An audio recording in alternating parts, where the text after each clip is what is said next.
Good evening, everyone. We're going to call our joint Town Council and Planning Commission meeting of July 12th to order. Judy, may I have a roll call, please? Yes, Councilmember Pallavi. Here. And Vice Mayor Romack. Here. Mayor Anderson, sorry. Here. Thank you. Councilmember Klavstad. Here. Councilmember Zabriskie. Here. Thank you. Thank you. And would everyone please join me in the Pledge of Allegiance?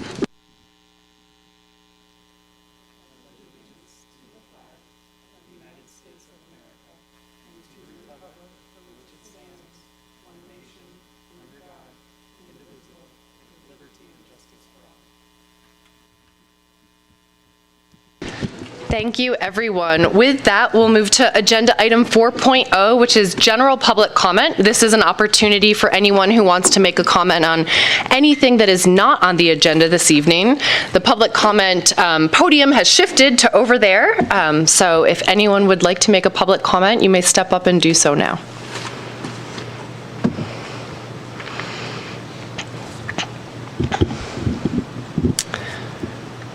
And just make sure the red dot is on. That means your mic is hot. You have 3 minutes. There's a timer right up here. I don't like to interrupt, but if you get to 3 minutes, I will, just to keep us on time tonight. Okay. Go ahead and please state your name for the record. Yes, thank you, everyone. My name is Shauna Jacoby. I'm here speaking on behalf of our Waldorf School community and Friends of Tahoe Truckee Waldorf.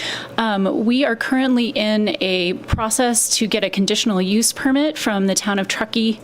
We have been in this process with the town for 3 years now, and we are coming upon a really critical juncture where I'd like to see if we can garner some support from the town to get us through this week and the next few days. We need to get onto the Planning Commission agenda for the August meeting in order to prepare a campus and hold school for the 90 children that have registered to be in our school following Labor Day weekend. There's a few options to move forward as we see it now. One option would be to extend to us a 20-day comment period instead of a 30-day, which would give us more time past Monday, which we believe is 30 days. Our lawyer has advised us that CEQA allows for this, and we wondered if someone in the town could look into this to see if this was a possibility for us. Another possibility would be to ask the town engineer to review our update to our VMT process so that that could be complete this week, and we could turn that around hopefully over the weekend to make the Monday deadline. You're just looking for the cooperation of this town to get us through this critical time. We are 100%, committed as a community to move this process forward in any way we can, and we stand here to support and provide information that's needed for this. The other option, I suppose, would be if there is any possibility of holding a special planning commission meeting, if there were a quorum of the planning commission that would be willing to hear us, so that we can, again, make our open of school deadline and be heard in August, so we can move forward with our campus planning. We've been in this process, said, for 3 years. A whole community of local families and children, again, hang in the balance. And we would greatly appreciate any support the town could provide in helping us reach our goal of a Monday deadline or a slightly extended deadline. Thank you. Thank you, Shauna. Would anyone else like to make a general public comment? Again, this is for any public comment on an item that's not on our agenda this evening. Okay, seeing none, we will close public comment and move into our presentations. Jen, let's start with the town manager report, please. Great, thank you. Good evening, and thanks everybody for coming tonight. Just a couple quick announcements. Reminder for the community that if you have not signed up for Code Red, please do so. You can go to our website and get information on that. Also sign up for Know Your Zone, so when you get evacuation notices, you know if you're in your zone. And then related to that, our emergency operations plan draft is out for review. You can find that on our website. There's information on social media as well. You can provide public comment directly to our emergency services coordinator, Robert Womack. His email is rwomack@townoftruckee.com. He'll accept comments through July 20th at 5 p.m. So if you have any interest in reading through that and giving us feedback, please do so. And that is all I have tonight. Thank you. Thank you, Jen. So with that, let's move to agenda item 5.2, the recognition for Corey Wilburn, the E+ consultant. Corey, did you want to stand? So we wanted to recognize the outstanding contribution that Corey made to the town's operations. So for people that don't know, Corey was brought on to help the town rebuild following our cyber event last July. We asked Corey to be on site 5 days a week, and he immediately moved to the town of Truckee and was living in the town's courtyard dorms. He actually helped us clear out a couple ghosts that may have been living there. We were just so lucky to have somebody with such amazing skills and expertise help us to rebuild the town's operations. The cyber event created a lot of unknowns, and Corey was integral in keeping our town team informed and helping us to rebuild confidence with our employees and our town team and our council about how we were going to keep operations up and running. He has a talent for explaining the complicated world of IT in terms that everyone can understand, and he helped us with so many amazing technical things, including the implementation of our Office 365 enterprise system, which included secure processes like safe email attachments and links. He helped us roll out market leading endpoint detection and response antivirus system. He set up a threat hunting solution to identify potential attacks. He also helped us roll out autopilot, streamlining our computer deployments. He assisted in implementing safe backup solutions and next generation firewalls. And he also helped us with data recovery and application rebuilds after our ransomware attacks. Corey seamlessly integrated into our team, assuming the role of IT manager, even though he wasn't a town employee. He somehow just embodied the town's values. He displayed just amazing amounts of integrity, helping us, making sure that we fully understood every decision that we were making, which we had to make in rapid fire succession. And he helped us with teamwork, bringing out the skills of our existing staff in just like the most amazing ways that we wouldn't have even thought of. And excellence, helping us pick, just amazing systems that have created just the most amazing, I keep saying amazing, but it really is just like the market leading system that, we're so lucky to have. Just thank you so much for all your help. And not only is Corey an exceptionally talented IT system builder, he's also an author, and he has shared his book with us. It's called Taming My Wild Soul. And so if anybody is interested, he is not only an IT expert, he's also an accomplished author. So we just wanted to recognize your time with the town. With the clock that says the town of Truckee. So, Corey, thank you so much for everything you did for us.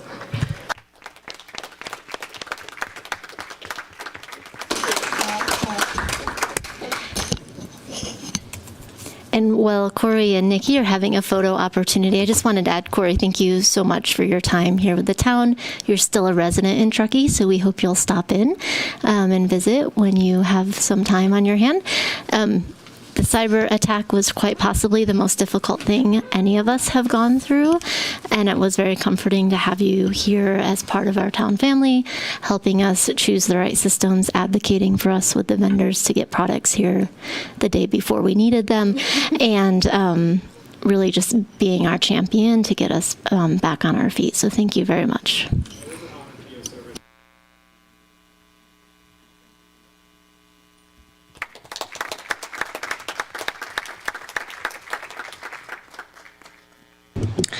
Corey, thank you so much. And I just want to, I know everyone has said it, but you really helped us recover and become even stronger during one of our most vulnerable moments.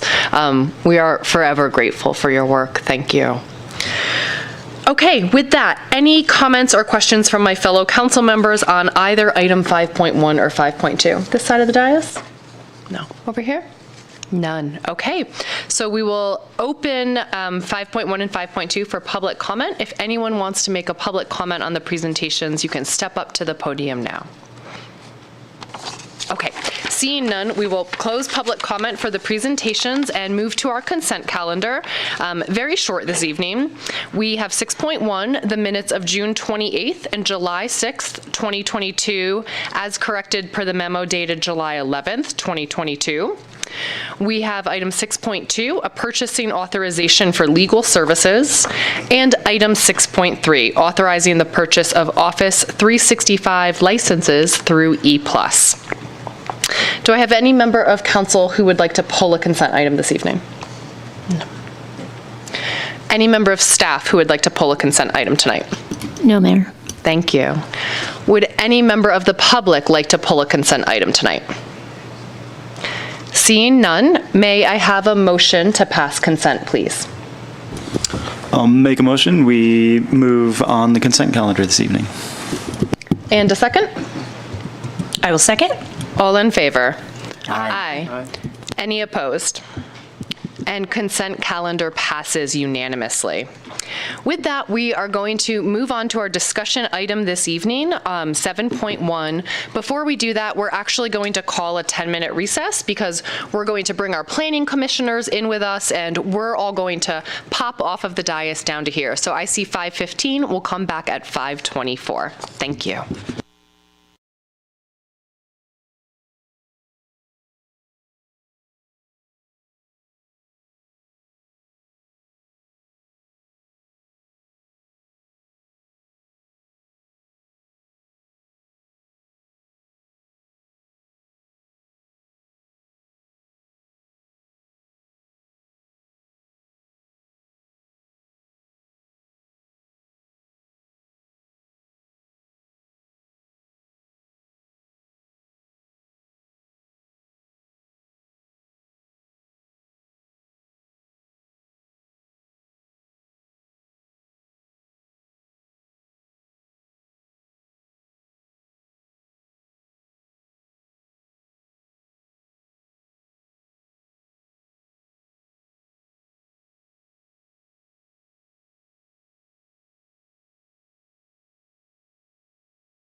Going to kick off 7.1, our Joint Council Planning Commission study session. It includes the review of the June 2022 draft 2040 general plan land use element, the safety and noise element, and the June 2022 draft downtown Truckee plan.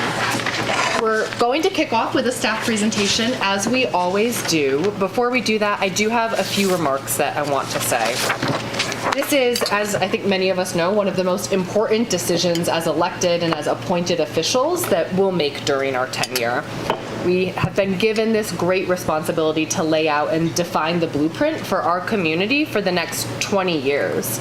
And it's a hugely important decision for our community. I want to make sure that everyone here has the opportunity to provide comments, thoughts, and to really weigh in alignment with your conscience and your vision for our community. So as we move through these discussions this summer and into the fall, I also want to remind us of the importance of compromise in hopes of getting to yes on these recommendations. Last fall, under then Mayor Klofstad's leadership, we held a special meeting to review the land use alternatives. And Councilmember Klofstad had some really, really great comments and sentiments that I would like to reiterate tonight. I'm hoping that we can demonstrate our leadership, find compromise and commonality for the betterment of our entire community. And we need to try to be unified as a council and commission for our community to be unified behind the vision. I also want to say that there are a lot of weeds that we can get mired in these different elements and in our subsequent joint meetings. So as always, I will respectfully request that we focus our energy and our discussion on the policy level and on questions posed by staff in the report. And to keep us on track, I may exercise some additional prerogative to keep us moving forward. A few other just very quick items. During our last joint session, we agreed that any member of the public, of which we have several here tonight, has 3 minutes to make a public comment per element. Also, as previously agreed, we said we'd submit our questions by Monday morning, and I know that some questions came in after that deadline. So I just want to frame up, we're not going to go into the details of every single question tonight, and any questions that came in after that deadline, staff is working towards answering in as timely of a fashion as possible, really using their judgment on allocating staff resources and answering those, as we also agreed on during our last session. You'll probably notice I'm speaking a little bit louder tonight than I might at the dais. We need to speak loudly because the mics are spread out as opposed to being directly in front of us, so it is appropriate to use your outside voice tonight. We also agree to the Truckee way. There are places where we're not going to agree on everything in all likelihood, but we still agree to respectful dialogue. Finally, I think that staff provided a really useful framing in the report. It's helpful to think of these study sessions as working sessions to move the plans forward and to make them better. These are not final decisions, and tonight is not the last chance or opportunity to make changes. Tonight is direction. So with that, I'm going to turn it over to Danielle. And actually, before we do that, Ruth, I want you to know, I know that you're there, and I wanted to acknowledge that Ruth is with us virtually as well. So thank you, Ruth. Okay, Danielle, over to you for the presentation. Great, thanks. Yumi, if we can go to the next slide. So as Mayor Henderson mentioned, we're going to cover 3 topics tonight, and these are working sessions. So what we tried to do with the staff presentation is pull out some themes for the commission and council to talk about, but knowing that, as you're discussing and reviewing, new ideas might come to you, you might have further questions, you might have other ideas, we're going to keep working on those. But this just gives us sort of that time frame to work from. As far as what the process is for getting through this session, we'll do our presentation, we'll have an opportunity for clarifying questions, and I put the asterisk there because it's really more about the process of, do you have questions about what's sort of next, not so much about getting into specific questions about certain policies or goals or things like that, because we'll be able to do that in writing, which is going to be an effective way for us to track everything that we hear.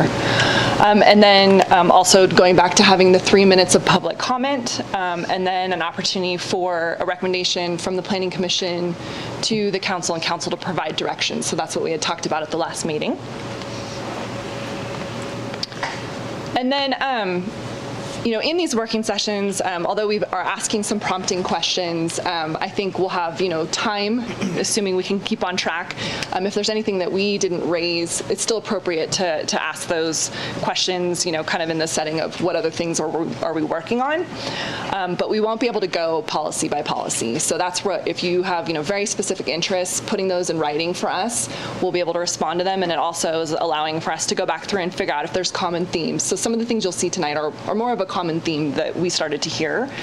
And really our goal is by September to take all the public comment that we've gotten, provide those written responses, take all the decision maker comments we've gotten, again, respond to those in writing, and then produce a newer version, an updated draft for September that goes through where you'll be able to see where comments were incorporated. So it's a monumental effort on our part, but we think in order to keep track of everything that we're hearing, it'll be a really useful tool, especially going into where we actually are making decisions, that you'll be able to kind of see the progression of where the plans have evolved based on the comments and questions that we've gotten. So I think that'll be useful.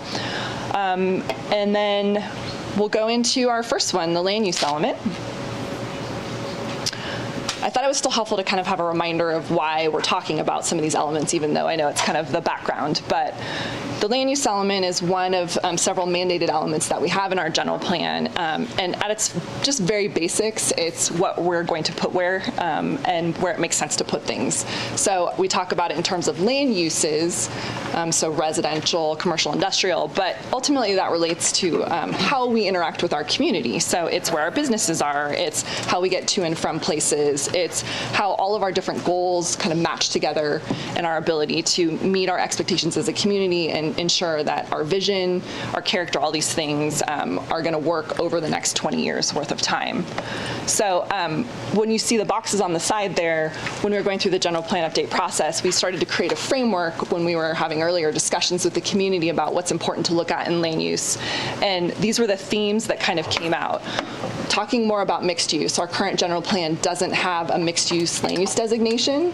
So when you look at that kind of big picture across the community, although we see pockets of where it's happening, we weren't recognizing that in our land use designations. Talking more specifically about our housing, what does it look like? How are we going to be better able to accommodate our community's needs than what we have in the 2025 general plan? Still a heavy emphasis on community character. That was something that came out of the 2025 general plan that's unique for us. It's not a mandated element. It's not required by the state to be included in a general plan, but was something the community was very passionate about including, that we wanted to ensure carried forward when we're making these decisions about land use in the community. And then also looking at how to revisit the discussion of industrial in the community, because right now we've had this vision of redeveloping our industrial areas to be more functional, to be more respectful of where they're located, but also to accommodate our community's needs so that we're not having people necessarily drive outside of Truckee for some of their daily services, kind of monthly services that they need through our industrial businesses. And so how do we do a better job of that? How do we modernize that? So that's sort of the framework that was used in developing the land use element when we were talking to our general plan advisory committee, when we were talking to community members, when we were taking in that community input and trying to formulate the goals, the policies, and the actions.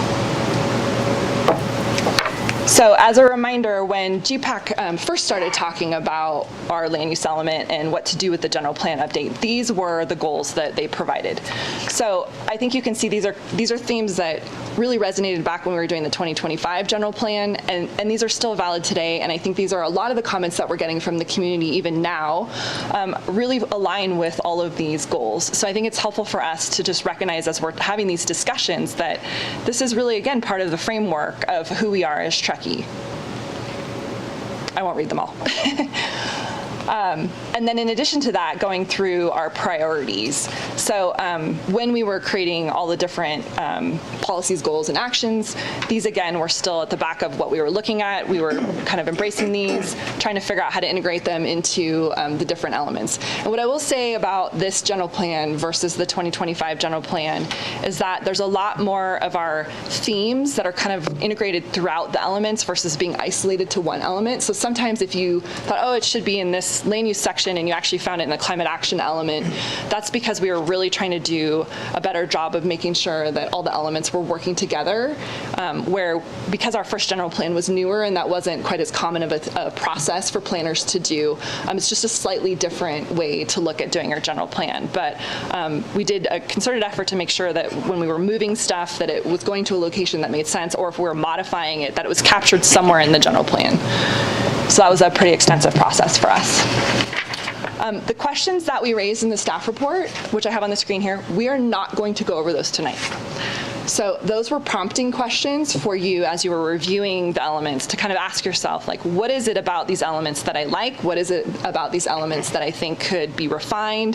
What's missing? What could we do better? What have I heard from public comment that I think could be addressed in a different way? All those questions. So hopefully you have used that in your kind of thinking process, and you can still continue to use that as you kind of refine what direction you think we need to go in. But I thought they were helpful tools. And like I said before, what we're trying to do is kind of get even a little bit more into some specifics tonight to kind of start some of those conversations, but not at the every single goal policy action level. I did review all the public comment, and I wanted to just give a few summaries because a lot of the themes that we heard are very similar themes that we've heard throughout the process. And so although I've generalized some of them on the screen here, I did not include everything. I think this is just more for flavor. We will respond to the comments that we received in writing, which is partly why I didn't go through an exhaustive list. But they're kind of key themes that were related to all the different topics that we're covering tonight. So I just made one set of slides for public comment. You won't see them in each of the different elements we're talking about or the downtown plan. So everything from our growth, which is something that we will talk about as part of land use, it's in there.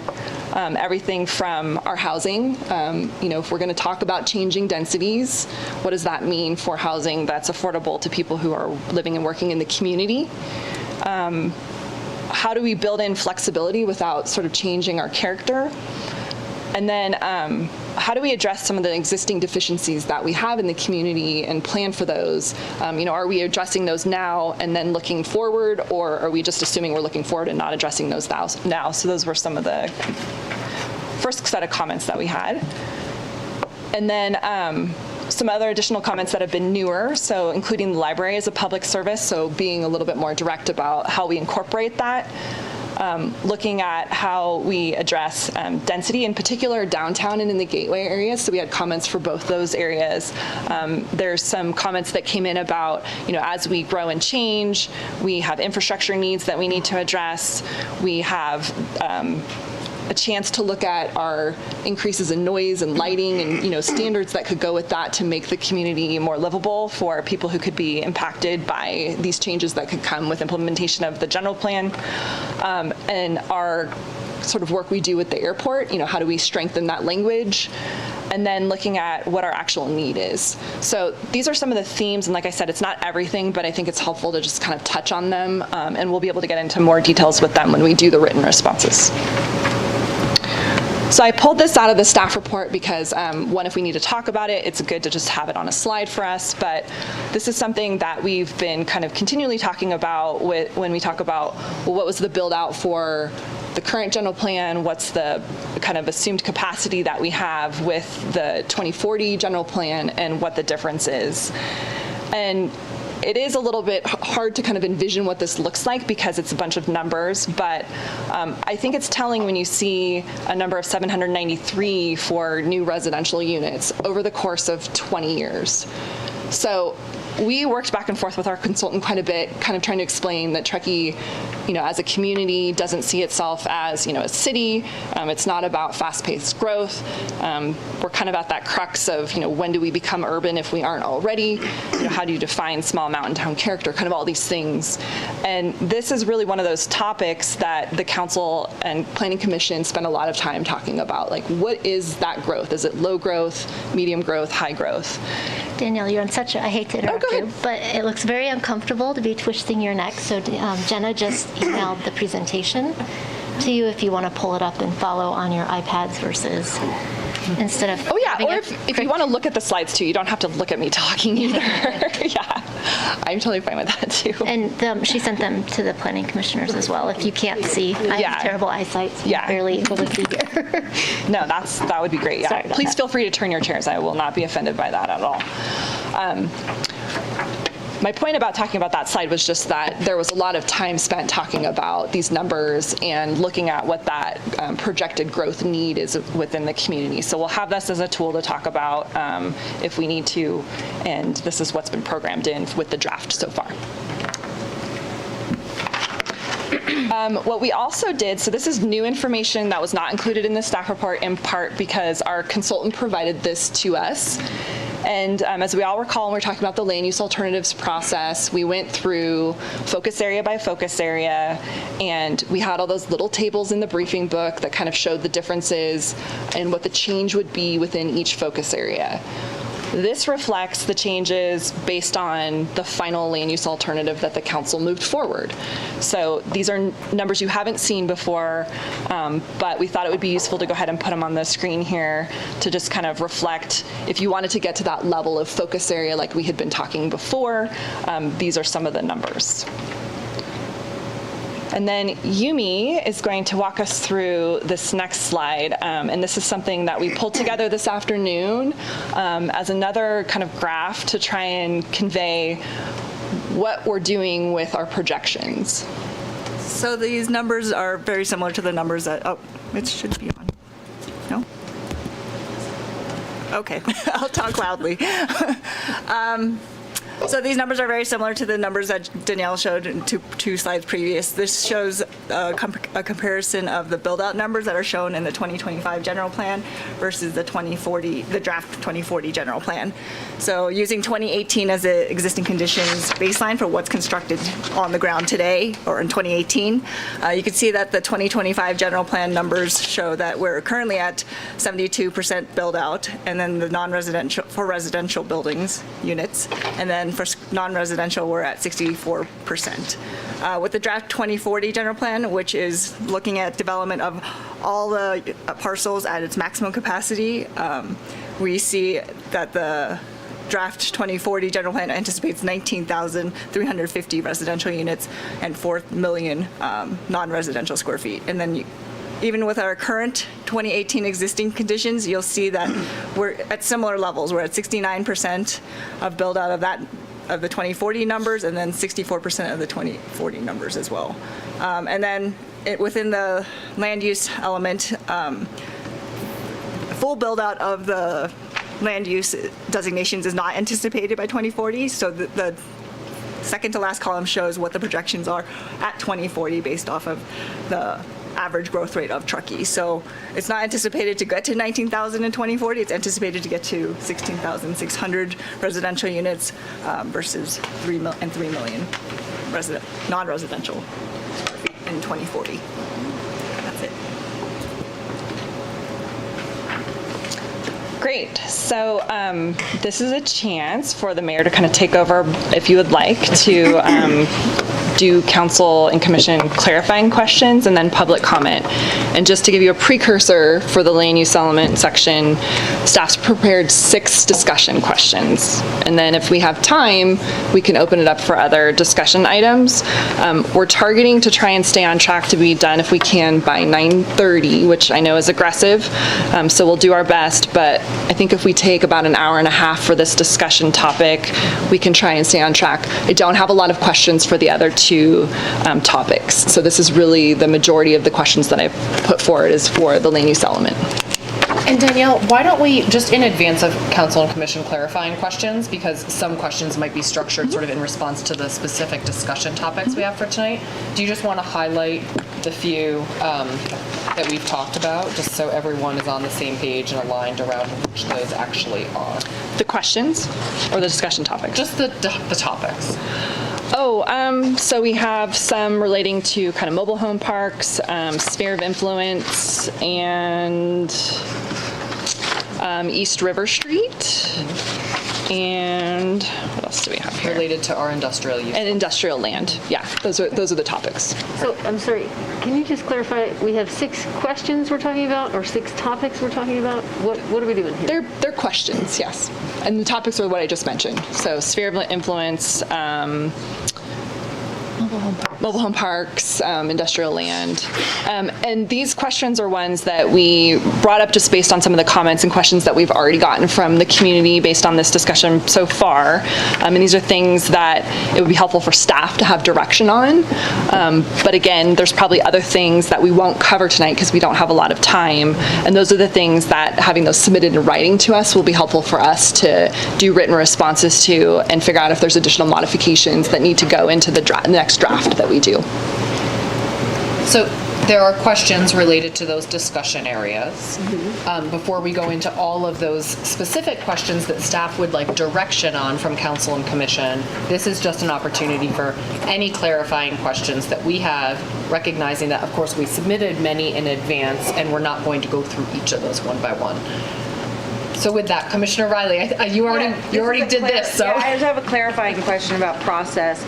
Should we draft our comments and questions that are related to individual goals and policies to you after this meeting? Yeah, I mean, I would say that, so we're going to roll into the next meeting where we'll have different elements that we're working on. So if you'd still like to submit based on the topics for tonight, go ahead and do that. And then we'll add them with the other ones that we have and we'll work on them as we're able to try and get those responses put together. Great. And Danielle, for process, make sure we continue to use the form. Yes. Okay. Yes. I'm still confused because like a lot of those answers that you got back was you should discuss that tonight. In the questions that we had answered, yes, those are part of that. Yep. So I went through and when all the ones where we said this would be a discussion topic for tonight, those are the questions. Thank you. Yeah. Any other clarifying questions? Well, not necessarily on process, but on bigger picture? Yeah. Is that okay? Absolutely. So I sent you guys some questions this morning. My apologies for not getting them in late, but just from a very big high level framing, can you answer the questions I asked you this morning? And just so everybody knows, I basically just simply asked, based on that summary table, based on the 3 tables that you've shown us tonight, does that reflect all of the SB2 work? Does it reflect all of the density bonus work that's potential? And does it reflect all of the potential lot split scenarios under all of the myriad state policy that's come down? It does SB2 based on the direction we previously got from council. It does not include any of the other state density bonus, SB9 kind of densities. It doesn't include ADUs, those by income. So right now we have a shortage of housing for certain incomes and needs, but we're looking at it from sort of a numbers capacity. Yeah, so it's not quite the same thing. It's hard. It's not like a comparable. Yeah.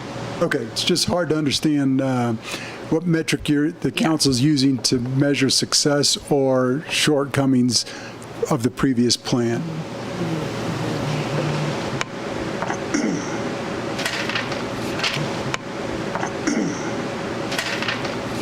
Okay, thank you, Ray. Good evening, Council. Alexis Aller, Mountain Area Preservation and Planning Commission. Sorry, guys. I submitted some comments just on process. I'm going to just ask some questions on the land use element because I think, I believe there's probably many community members that are not here because they're grappling with a lot of information. So I'm just going to ask some questions. When will the new development charts be made available? I think that's important. That's all new information that the community needs to have access to. Because from my review, the development capacity has changed drastically, not only from the briefing book to the land use alternative process last fall, to the notice of preparation, and now in the draft general plan, and then now tonight, new numbers. And so as many of us or some of us are trying to figure out what this development capacity is and development projections and population, consistency would be great. What are the true incentives for local workforce housing? It really looks like increased density is the incentive. And I don't believe that that is really what I know MAP has been advocating for with the workforce housing and an incentive. technically those incentives already exist with the density bonuses for affordable housing. So really, if we're creating real incentives for local workforce housing, we need to outline those and be bold about them, because I think that's what many community members are also asking for. Did we identify new industrial land, or did we just rename it as for the existing industrial as biz to make it more flexible? Our economic analysis in this process stated we were at a deficit of 5 acres, and we haven't identified that. I think that this is a great time to also identify working with the airport district on a future industrial park, and that could be added to the general plan.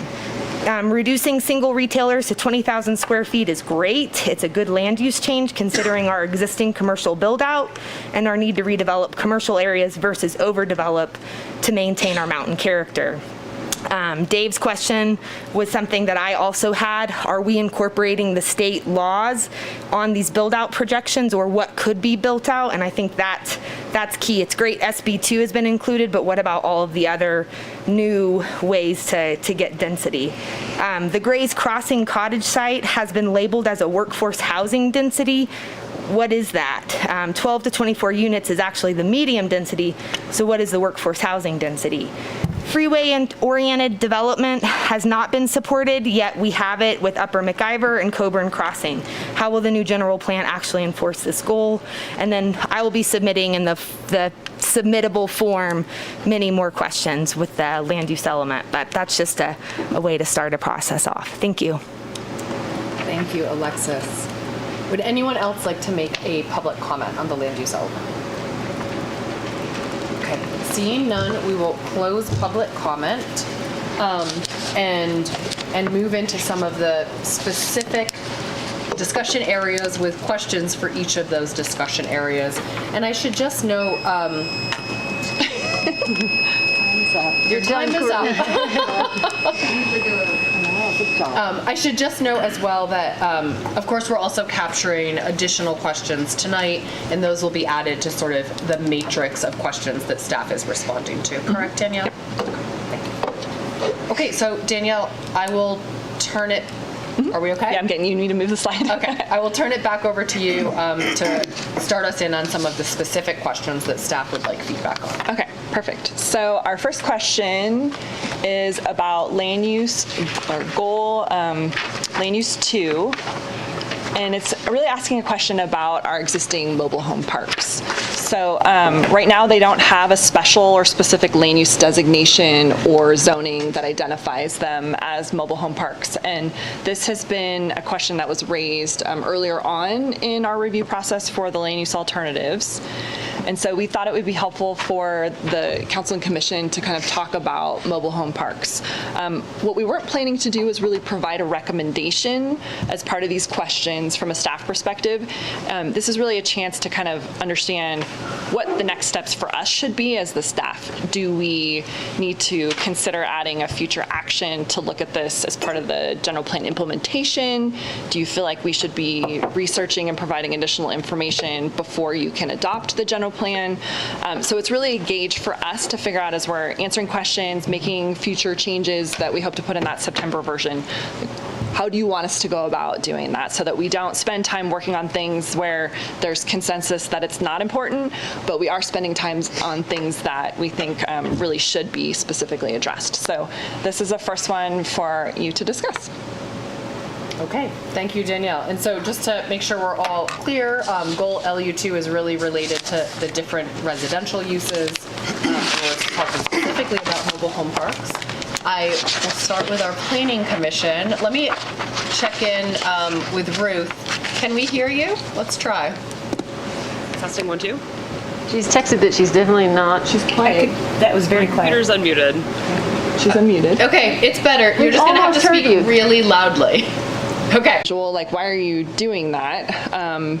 let's look at this policy. So maybe that was a terrible example because it's 20 acres, but say it was 10 acres and they wanted to do a 1 acre and a 9 acre, right? They technically fit within this where we'd say, well, what's around you? Are you one of the properties that abuts up against the single family homes that have 1/4 acre lots, or are you only surrounded by other properties that are in the same estate size parcel? So the evolution of it was really trying to capture and reflect that some of these larger properties are part of our character, and that over time they should stay that way until we as a community decide that we want them to actually be more like single family lot size parcels. So it's not that particular one is only specific to these ones that are currently rural residential areas and not our single family. Okay, it gives me a little bit of heartburn that it feels inconsistent, and that certain people get this benefit and certain people don't get this ability to do that. So it just makes me a little bit uncomfortable that way. I think I understand the incentives there, although I'm not 100% sure. I wanted to bring up two other things that were brought up by members of the public and by someone on the council, I believe, is that we're talking a lot about things, again, that aren't defined. So we have, we're throwing around the affordable and the workforce housing words, and none of those are defined, or affordable is defined, but workforce is not defined, at least in the way we're using it in our current code. Have you worked on that definition? This was one of my questions that I sent in, and this affects how things move forward. So you're asking if we've defined workforce housing and affordable housing in the draft's general plan, or just in general? I know how affordable housing is defined because that's defined by the state and the nation. But we're throwing around this this workforce housing thing without any definition on there. Yeah, I mean, we do have definition in our development code, so we have. But it doesn't mean this. That our workforce housing right now is our retail linkage, right? So we do have the definition in our development code. I think if the question is, should we be also calling that out and identifying explicitly in the general plan? I mean, that's what I'm trying to understand, if that's what you're asking. I'm sorry, so we do have a definition for workforce housing in our code that isn't something that is linked to providing housing for your retail square footage? That's what it's tied to, yeah. It's based on the calculation of your commercial. Which is not the application that we're using here at all. No one is talking about providing workforce housing only for retail square footage. Sure. Yeah. Yes. Okay. So we do not have any sort of definition worked out for what workforce housing is. No, but a lot of what you see in here are opportunities for future programs and future ways to define that. Okay. I just think it's, again, really hard to make decisions on things that aren't defined. So moving forward, Pallavi, I just wanted to check with you and understand what you were saying there. And you were saying that you are worried about these programs to increase density or increase population in Truckee because you are worried about services like sewer and schools? Is that what you were saying? You were worried about services that weren't being provided. Is that... I was saying primarily my point was that none of the projections in the tables that have been so focused upon are taking into account all of the policies available to those property owners on said parcels. So when we talk about this particular item of providing an incentive to put on an extra unit on a single family residence, the overarching numbers in the part one, right, in the staff report do not reflect those types of programs and or policies either at a local or state level. Okay, so you're just concerned about straight numbers, not whether or not we have the services to meet that. It all moves into those questions, yes. That would be one of the results of not properly identifying those numbers. But is it just sewers and schools? Is it infrastructure? Is it roads? Is it intersections? Is it transit? I mean, you run the gamut. They're all going to be affected if we're not properly if we're sort of turning a blind eye or veiling some of the potential growth opportunities that aren't as clear as they may seem on the surface. That's all. Through direct zoning numbers. we're not taking into effect density bonuses. We just had that conversation, right? So you can now take a lot of these projects that are zoned at X units per acre, you apply a density bonus, you're now at 1.5X. So where's that? So I'm reflecting on some of the public comment, I'm reflecting on what's before me, and I'm just trying to make sure that we are all on the same page. And I was just trying to find your page. Commissioner Tarnay, if we can go back to your question about the definition. Definition of workforce housing or affordable housing. So if you look back to the council adopting a BMR program, we didn't come to council and say, this is how we define all of this. We developed a policy, brought it back. Council had conversation, defined what they considered workforce housing under that program. It's developed when you're making the policy and the council's approving that policy. It doesn't have to be clearly defined in this document because it may mean something different depending on what the policies are. Because I would assume it meant something different than what is in our current code, because it doesn't make sense that way. And I understand that it's it's still you're taking a leap and hoping that except the definition will jump up and grab you. Well, except council has to approve the policy. So if the definition doesn't jump up and grab them, there is no policy. Then they don't approve it. Right. Got it. Perfect. Thank you. So just to clarify, and I appreciate that, what you've shared, Jen, this definition will evolve and change, and it kind of really just relates to the particular policy at hand. There's no clear, like when we say workforce housing, this is what we mean. It's tied directly to the instance. In practicality, we would probably try to craft a policy that would fall under all the, or a definition that would fall under each policy. But really, council discretion, it could alter. It could be focused on a different AMI at that time, and one policy might be more focused on that AMI versus like the BMR program.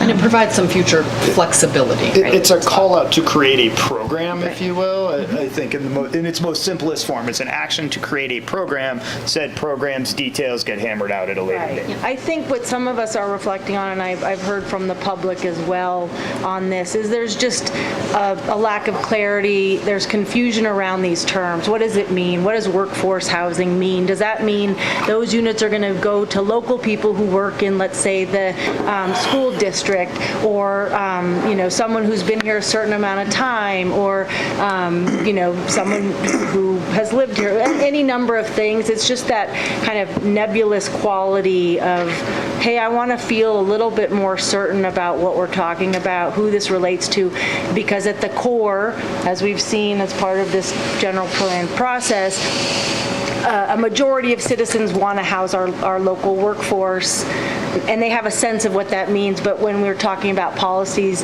there's concern that those two are not in sync or in alignment. And I think the more clarity we can provide, the more that we're addressing these issues, the more certainty we provide the public. And we have used in the general plan like those call-out bubbles, where that's an opportunity I think we could look at to put in there, for the discussion we use in this element that it's for housing for our local workforce. However, the council would further define it as part of these future actions. So that way at least there's a base kind of understanding of what we're talking about, but it's not fully defined, right? It's just so that people have the context. My working definition has been what qualifies for Coburn Crossing. Sorry, what was that? My working definition has been what qualifies for Coburn Crossing. My understanding is that at least one member of the household works more than 30 hours a week within the school district boundaries. That's been kind of our default. It's just a local employee, but that's not my working assumption for what. And that's been the default that we've typically used for most of the programs recently developed. In theory, in 10 years from now, we could be looking at a very different situation and want to define that differently. Maybe it's town limits, maybe it's broader. So for the sake of time, I do want to move us on. I still have a question on this. I wanted, kind of in line with what Dave Gove had asked about the defining an incentive, I was curious about what the deed restriction would look like. That's all flexible also. So that would be with whatever future program that we want to create, because there's a lot of opportunity to make that adjustable depending on what the program is. So whether it's a shorter time frame, longer time frame, it could change depending on, what type of unit's being built. Maybe if it's a unit that we really need, the incentive's greater, but if it's not a unit that is as desirable, it changes. So there's a lot of flexibility. Okay, so it would be yet to be defined. Yeah. It's kind of open to maybe the kind of, collective sense of the council. It would have to be approved and adopted by the council. Right, okay. I just want to remind you all to use your outside voices. You too. So speak. We can barely hear you. Big voice. Okay. Yeah, it's funny. I think of the general plan a lot of times as our work program. So mostly for the planning department because we're the ones that track it. But it really is kind of the community's priority work program of what we want to accomplish and how we want to meet all of these goals that we've created. So we may not have everything dialed into that exact level of detail, but it sets the stage for us to know what we're working on next and what's important. Yeah, I think, admittedly, I'll be transparent, I have a lot of cynicism about our ability to do anything because of kind of our responses to requests to create more housing, create more locals housing, make things more affordable, and we're met with, well, we can't do the local program because we'll be sued. We can't do more than 15% inclusionary housing because the state will come after us. So it's like all these things we want to do, or maybe the community wants and some of us want, but we're met with a lot of resistance. And so that's where I look at this, and at the face value, I really like it.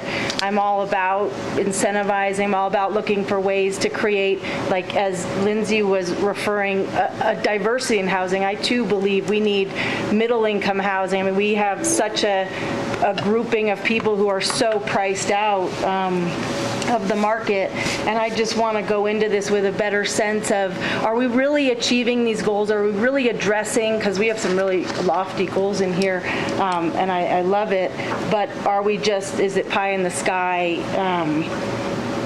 How realistic is it? So that's kind of my little soapbox. I did have one more thing to say before we moved on. Let's do one more, and then I am going to exercise a little bit of that prerogative to move us on, just because we won't get through everything. Or you'll be here till 2 in the morning. Yeah. So. I was aware that, I thought SB 9 restricted the subdividing of lots in high fire severity zones. Jenna, do you want to cover that one a little bit? Not necessarily. Yeah. So can you just, there's not, because that was what it said in the legal, I think, prose, maybe Andy could speak to that, but I think just because there was conversation about our community and where that housing would go, and in the book we're like 80% high or very high fire severity zone. So if our fire district has some, what they're calling mitigation measures in place, we have to allow development to occur, and our fire district does have those in place. Okay. So, I don't know if you want to. Yeah, the ban on, or the exemption from SB 9 in very high fire hazard severity zones is a little bit of an illusion. Okay. Because almost every place where it would otherwise apply, the local fire district or fire department does have policies in place that negate the exemption. Okay. So like Danielle said earlier, there's some mixed messaging. But I'm waiting until everyone talks. Chad? Can I make one quick comment before we jump on from this? He hasn't said anything last one, because you haven't said it. So I think in concept, this kind of policy is good, but I think we need to be really careful that we don't create policies like, for instance, is this for RRX zoning? No. All for RR zoning? This is exclusive. RSX. So if you look at the zoning map, RSX is a huge amount of the town, which are a lot of little teeny lots. We have a lot of RR zoning, rural residential, that are really big lots that have one house on them. Those would not qualify.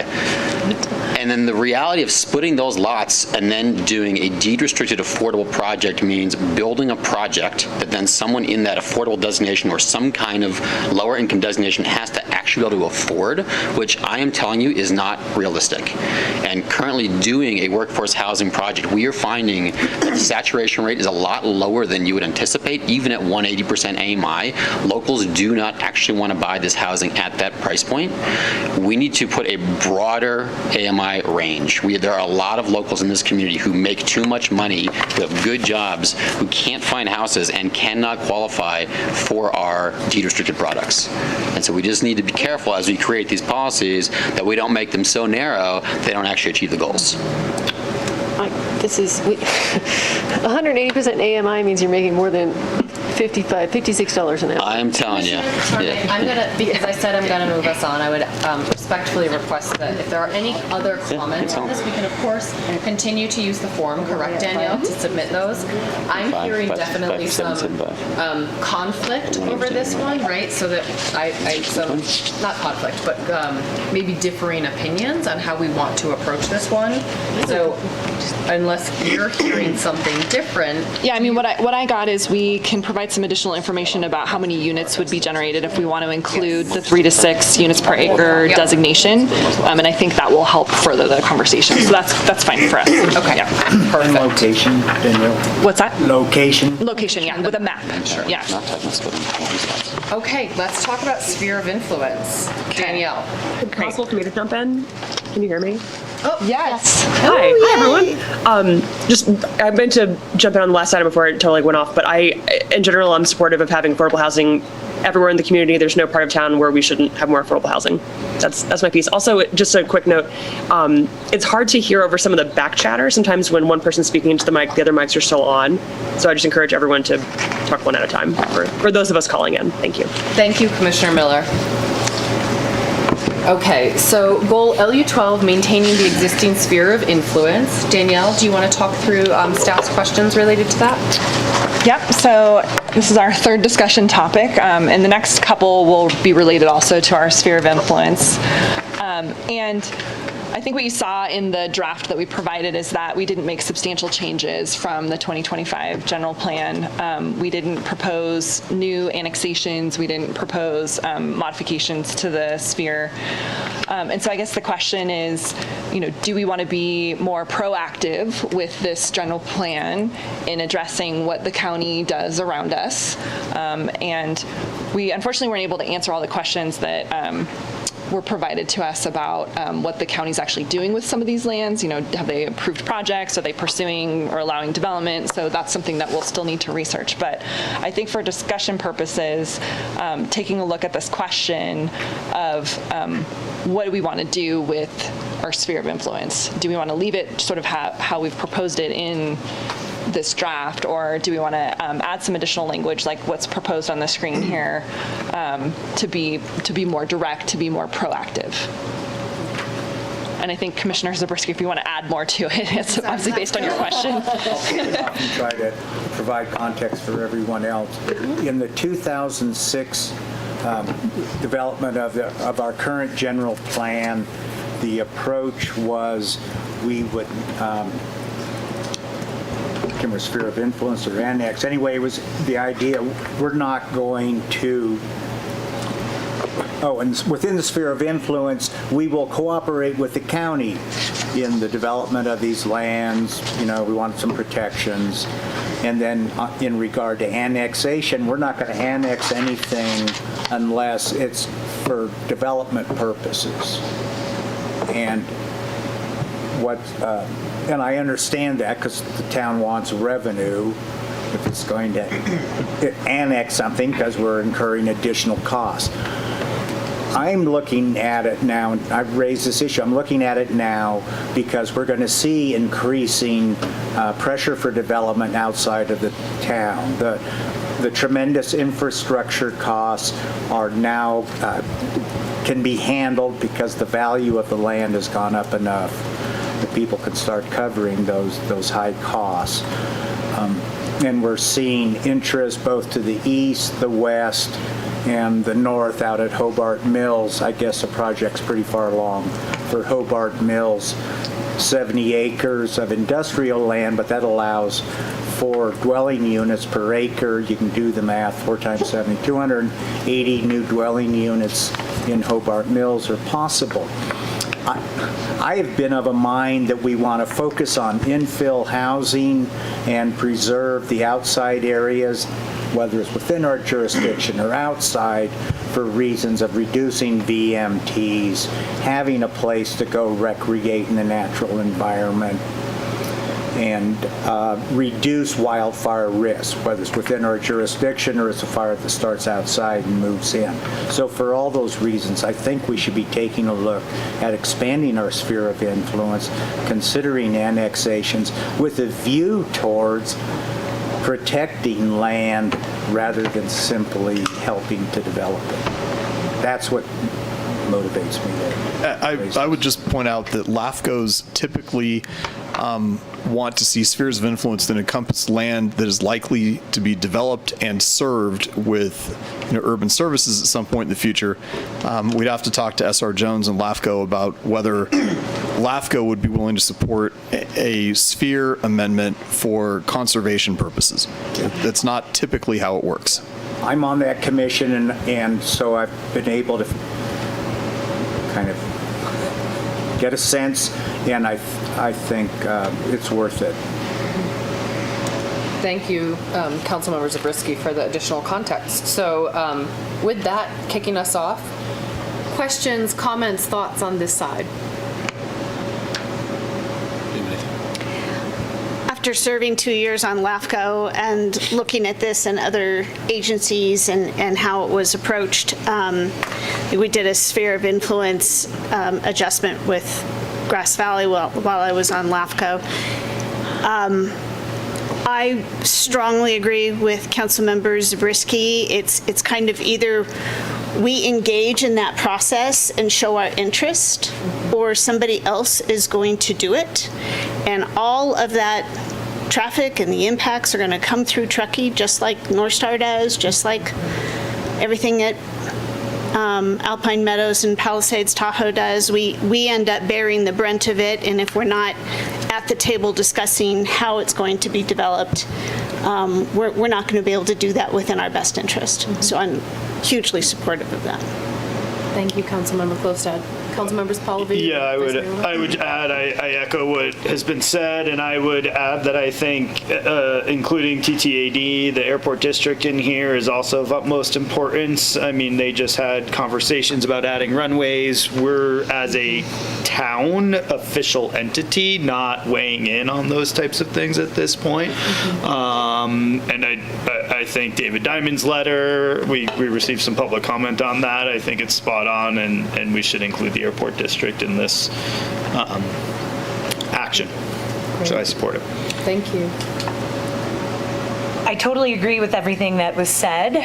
My one caution is more from looking at staff perspective and where are we putting our time and effort, and we can control what's in our town boundaries.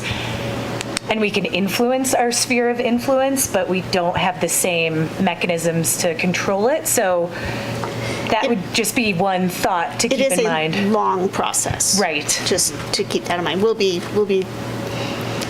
at least through most of this heavy lift before we actually get to that part. And I would agree with you. I think it's more of what Councilmember Klostad said. If we're not at the table, we don't have a say, and we don't have an opportunity to tell our staff to go to the table if it's not part of the work plan, as we all know. So that's sort of how I look at it, is if this is planning's work plan, great. That's what we can always fall back on. And we're coming up for a periodic review of our sphere of influence. I can't remember if it's 2023 or when, but it's relatively soon. We're close. Over to our commissioners. Would anyone like to weigh in? I'm supportive of expanding our sphere of influence and getting a seat at the table, as Mr. Pallavi says. Well, I'm not using my outside voice. I'm in support. Thank you, Commissioner Go. I'm also in support. Thank you, Commissioner Tarnett. Second to all the comments that were just said. Thank you. Commissioner Riley. I support this as well. I think it's in line with our current general plan about reducing sprawl and BMTs, et cetera. I would also want not only us having a seat at the table, but also looking at our ability to make these bigger investments in open space. I know as someone who was integral in the purchase of Canyon Springs, we saw that as a linchpin site in terms of protecting the open space around our community with the intent of leapfrogging, in theory to Raleigh, Teal, and beyond to Nevada County, and eliminating the possibility of high-density residential kind of outside of our core. And so if the same intent and motivation can be done, in the north and other areas, I think we can achieve, some pretty amazing goals. Thank you, Commissioner Riley. Do we still have Commissioner Miller?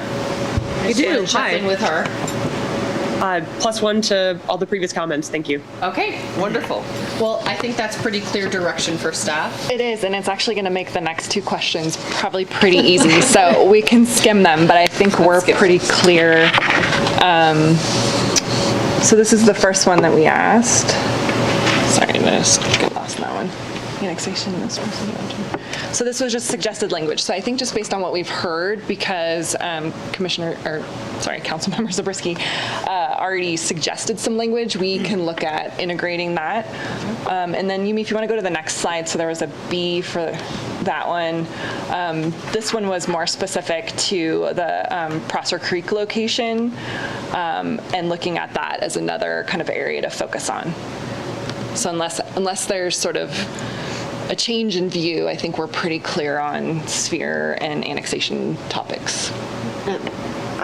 Totally unrelated, I'm at 18%. If you don't need that power cord anymore, I'm going to need it at some point. Like 18% what? Power. Battery. Got it. Yes, you can take the power cord, Commissioner Turner. Thank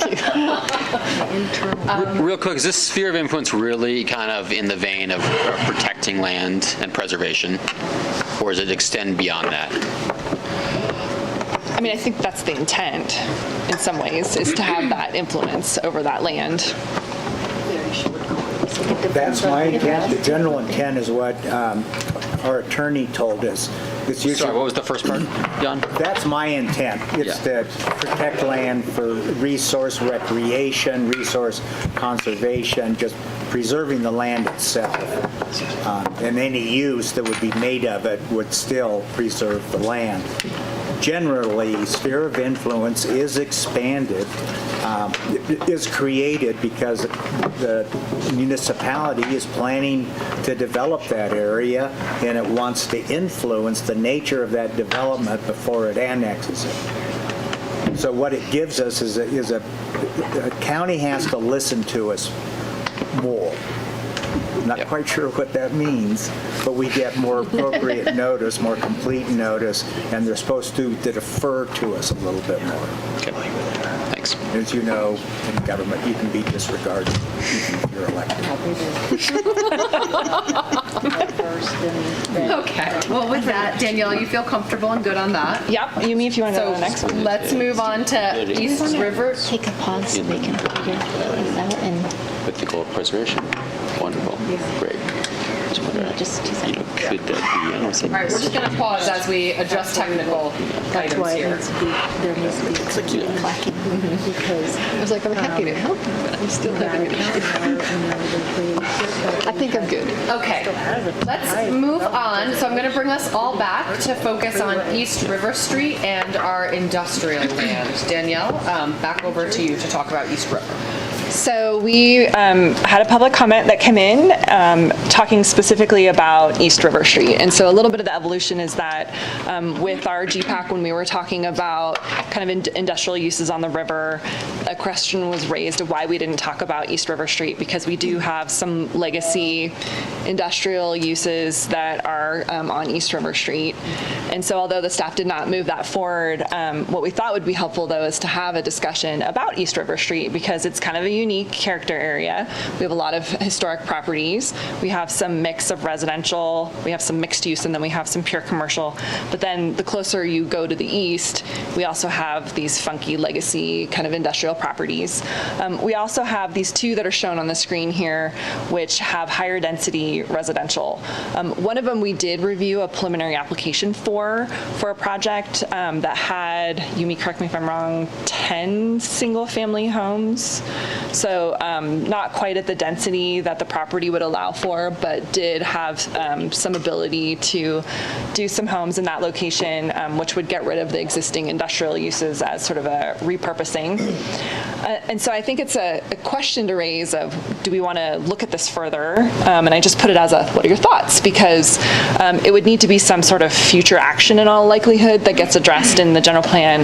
Not that we would be easily able to change the land use designation at this point, but if it's something that the commission and council think is important for us to talk about and do some additional research on, that would be an opportunity for us to kind of figure out what those next steps should be in addressing this comment that came in. Great, wonderful. I think it's definitely an area where we've had a lot of conversation about it. So with that framing, I'm just going to jump right over to our commissioners for any thoughts or comments sort of in reaction to what Danielle just said. And what, Commissioner Miller, if you have anything you want to jump in on as well, please do.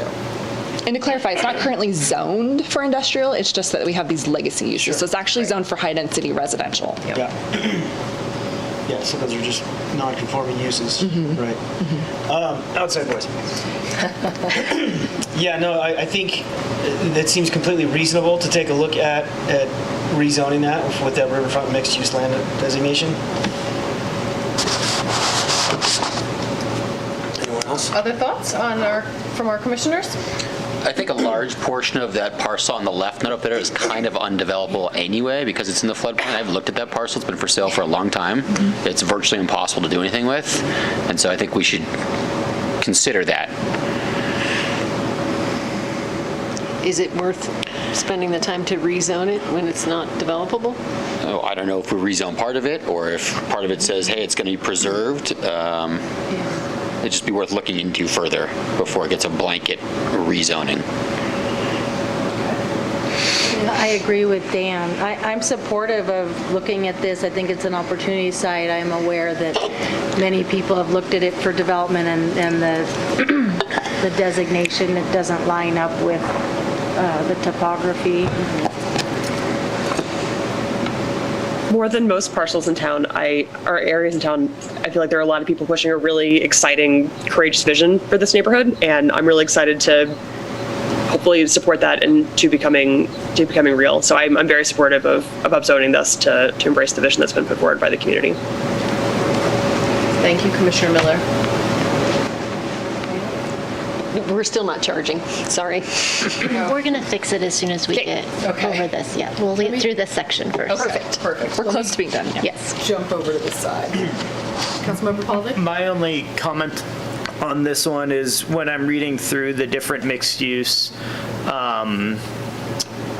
definitions, it's that most of them are allowing for existing to continue, but it doesn't allow for a new type of use, whether within that mixed use designation. So I don't know if business innovation is a better overlay for those parcels.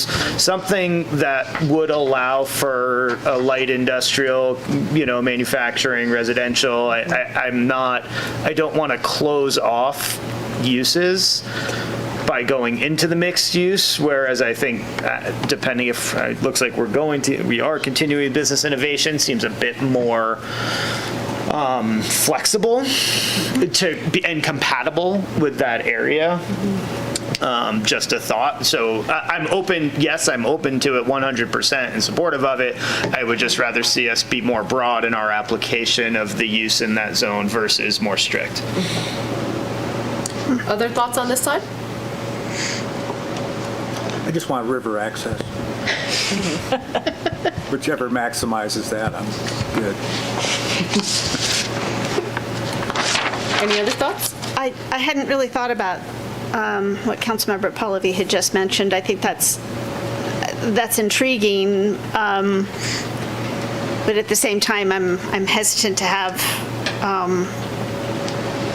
that wide of diversity right next to, we've got a lot of really small houses that have been built there too. So in general, I'm supportive of looking at it. I know it'll come back to us again. We don't have to get into the weeds on that now. Anything else you want to add, Vice Mayor Wilbur? No, supportive of looking into it. Okay. So sounds like generally interest in moving forward with that conversation. Danielle, is there anything else that you feel like you need right now? Nope, I think we're good. That gives us a starting point. Okay, perfect. So we can go to our last question that we have for the land use element, and this is about industrial land. So we made it a little bit more generic than any specific policy or goal or action that we have, in part because we've just had a diverse range of comments that we've gotten. So we thought we'd just kind of get to the basics and say, does the draft general plan balance industrial need with other community goals? And I just put a couple of examples on the screen there. But I think it's been this struggle over time of wanting to see industrial uses move off the river, but understanding that they still are in need within the community. I mean, we have things like snow removal and Truckee Rents and other companies like that do provide some pretty vital services to the community, but we haven't found the perfect solution for them.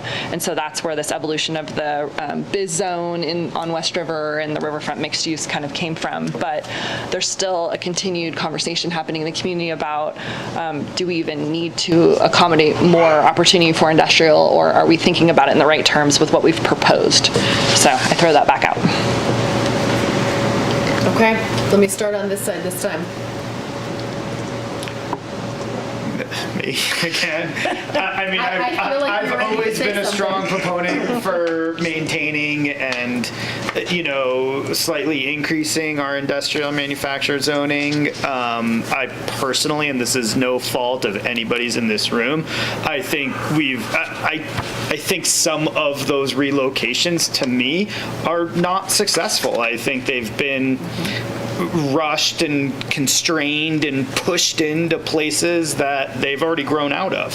So I think further constraint in that area is not going to do our community any favors, and we need to remain as absolutely flexible and as absolutely welcoming of those uses as we possibly can, because we're not we haven't seen what the original vision was take place. Where we have seen it, I truly don't believe it's been super successful. And so I don't believe we've solved that problem yet. And so any decrease in that to me is not supportable. And that really resonates with me. And now that helps me tie back to the industrial, business innovation concept that you brought forward. I just really want to reiterate the importance of this to our community. One of our primary or main goals when we sat down for the general plan was to create a robust industrial use and maker base to support strong four-season economy. We're not going to get there without industrial zoning and industrial uses, and we can't just other them. We know where they are. We know those don't really work with what we want for our community character and our walkable downtown and our river access. So I think this is actually one of the linchpins to a successful deployment of these land uses, is making sure that we create that area and create as much flexibility as we can in order to incentivize the robust use of those areas. Sorry, can I add one more thing? I'm so sorry. I'm sorry. And I think it also, we need to keep in mind, and really the public comment that I think council got, I'm not sure if the planning commissioners got it from the gentleman, it's so deep, about the cannabis manufacturing, whatever, Jacob Bird, there it is, back on Sunday.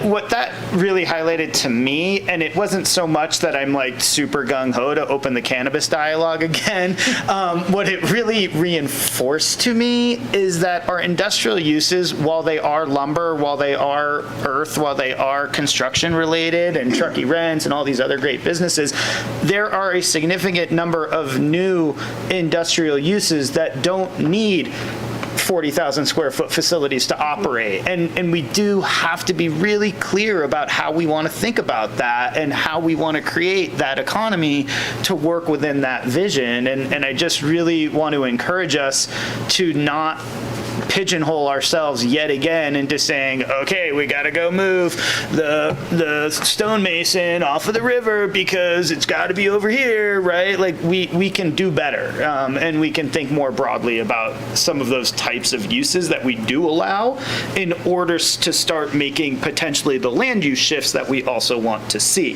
They go hand in hand. And so just to finish my thought on that. Did I interrupt you? Maybe. Oh, I didn't thought you were done.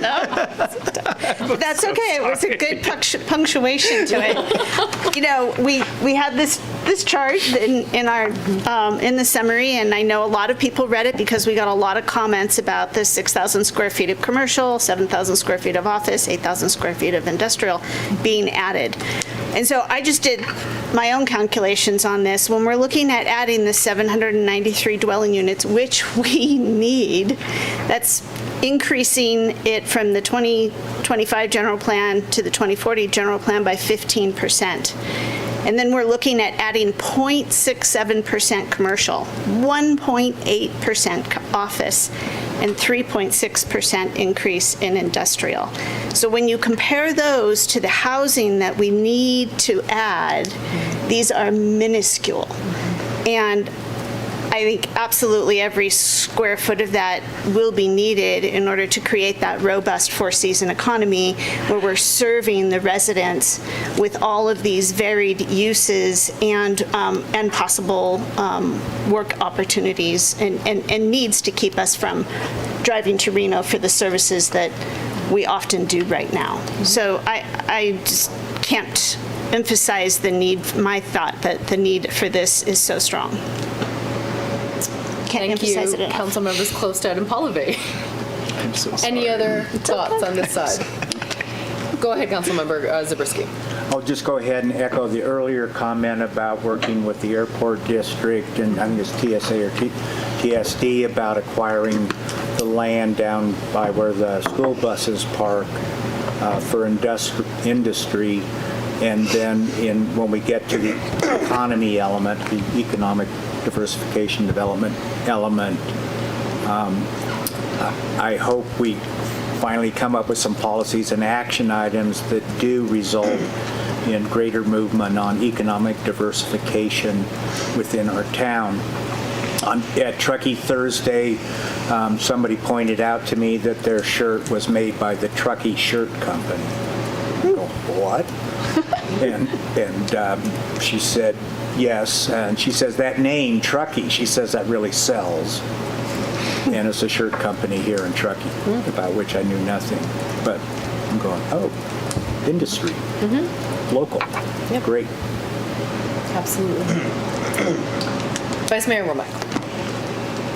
I would echo Councilmember Klostad's comments about the numbers. I think reading through that chart brought home to me that, you know, it's the greatest increase we're going to see is housing, and these are incremental increases in some of these other types, but they are definitely still needed. You know, one thing I think about is breweries, and not just because I like beer, but, you know, when this general plan was developed or talked about in 2006, I don't think 50/50 was around yet. You know, I don't think any of the breweries we have now, and that's one thing that, you know, I've heard of other interests from folks who want to start another brewery. So there are these different types that I think are going to need spaces, so then it goes to the flexibility conversation as well. We don't know what are going to be the new types of businesses that may support our economy in the next 10, 15, 20 years. So flexibility is important while still offering some additional space to grow. Great, thank you. Over to our commissioners. I think you all did a great job at the summary on that. I agree with everything. We definitely do need more industrial space. I have been approached by small businesses that have been frustrated with, and small businesses that, you know, the town needs, a coffee roaster and things like that. You know, it's just that there's jewelers, there's all kinds of other small people that are looking for that in use and don't want to drive down to Reno to get that space down there. So I'm in 100% support.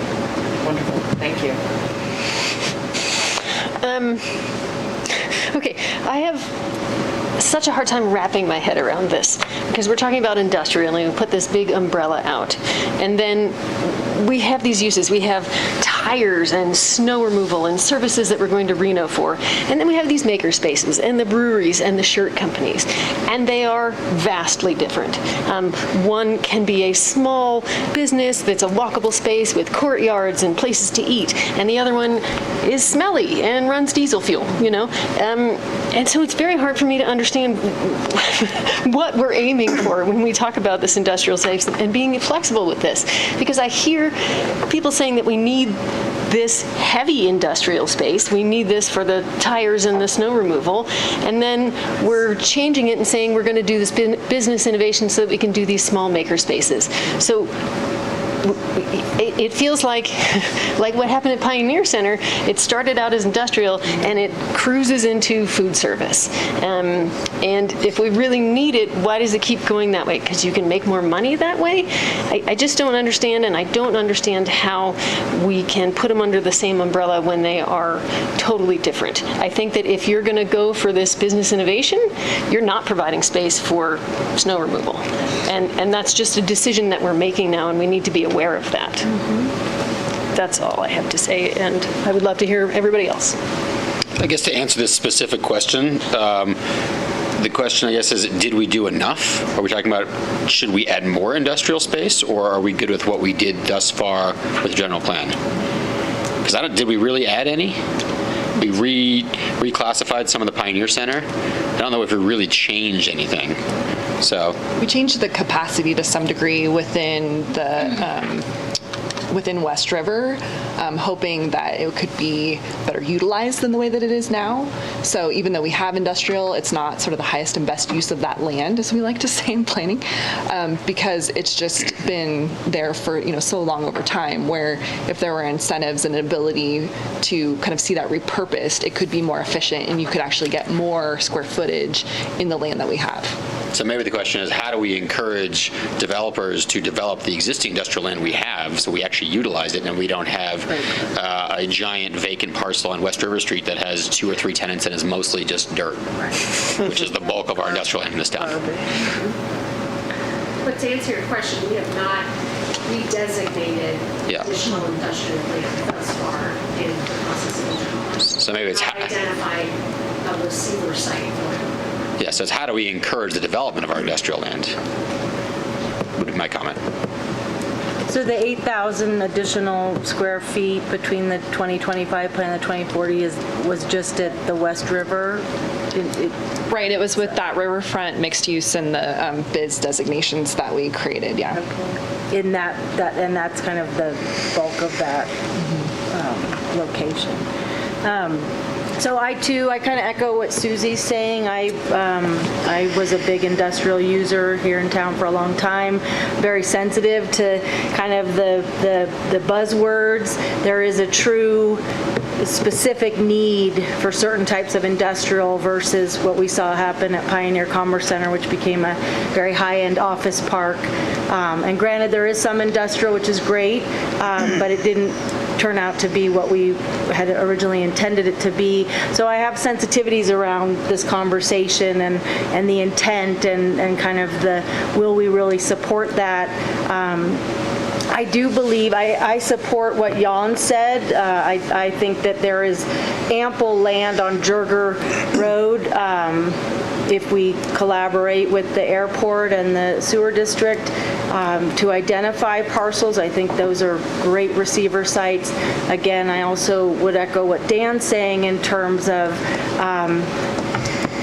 it's all talk until we actually, put money where our mouths are and make it happen, whether that's with incentives or whatnot.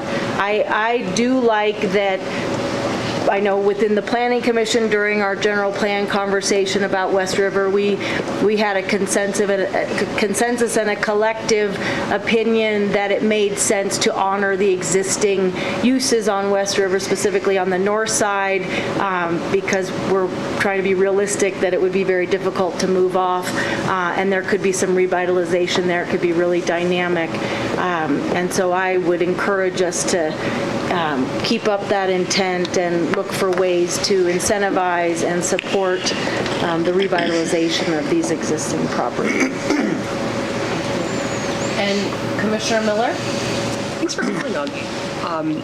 I really appreciate the comments, especially by council. I think that was a great list of all the kinds of different industrial uses that we need a lot more of. There's clearly a lot of demand, and this is a long-term plan, and we're supposed to be ambitious, and we're supposed to set out the things that we want to see happen over the long term. So I would encourage staff and my colleagues on commission and council to think more holistically about this. Like, we have all these things that we need, that we don't have enough of, that we just enumerated. And honestly, I want to talk about the airport. I'd like to see a big conversation about if there's a version of Truckee where we meet our needs by allocating the collective land in a way that better serves our needs as a town. And there's a lot of land at the airport, and if you were to make a list of priorities, all the things that council just rattled off would serve more people than having an airport. Thank you, Commissioner Miller. Can I ask a question? Go ahead. So we're talking, I think, the economic element, development element, one of our last meetings, and that kind of will speak to some of the conversation, of incentives and getting what we really want to see, correct?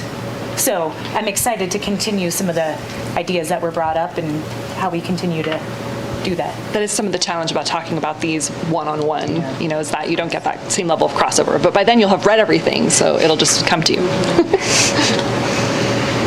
Okay, so Danielle, do you feel like you have the direction you need? Because I am feeling general support. We know that we need industrial. There is conversation about there are really different types of industrial uses.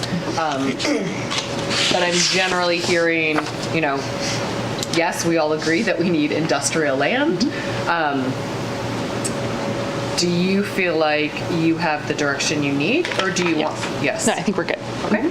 Okay. Perfect. I do also think we heard something very important from Dan, from Commissioner Freeman, and I think that needs to be included, if everybody agrees with that. Yeah, of course. But I think those are great. It was a pretty spot-on point. So it's not just enough is enough; it's how are we going to get what we want. Yeah, absolutely.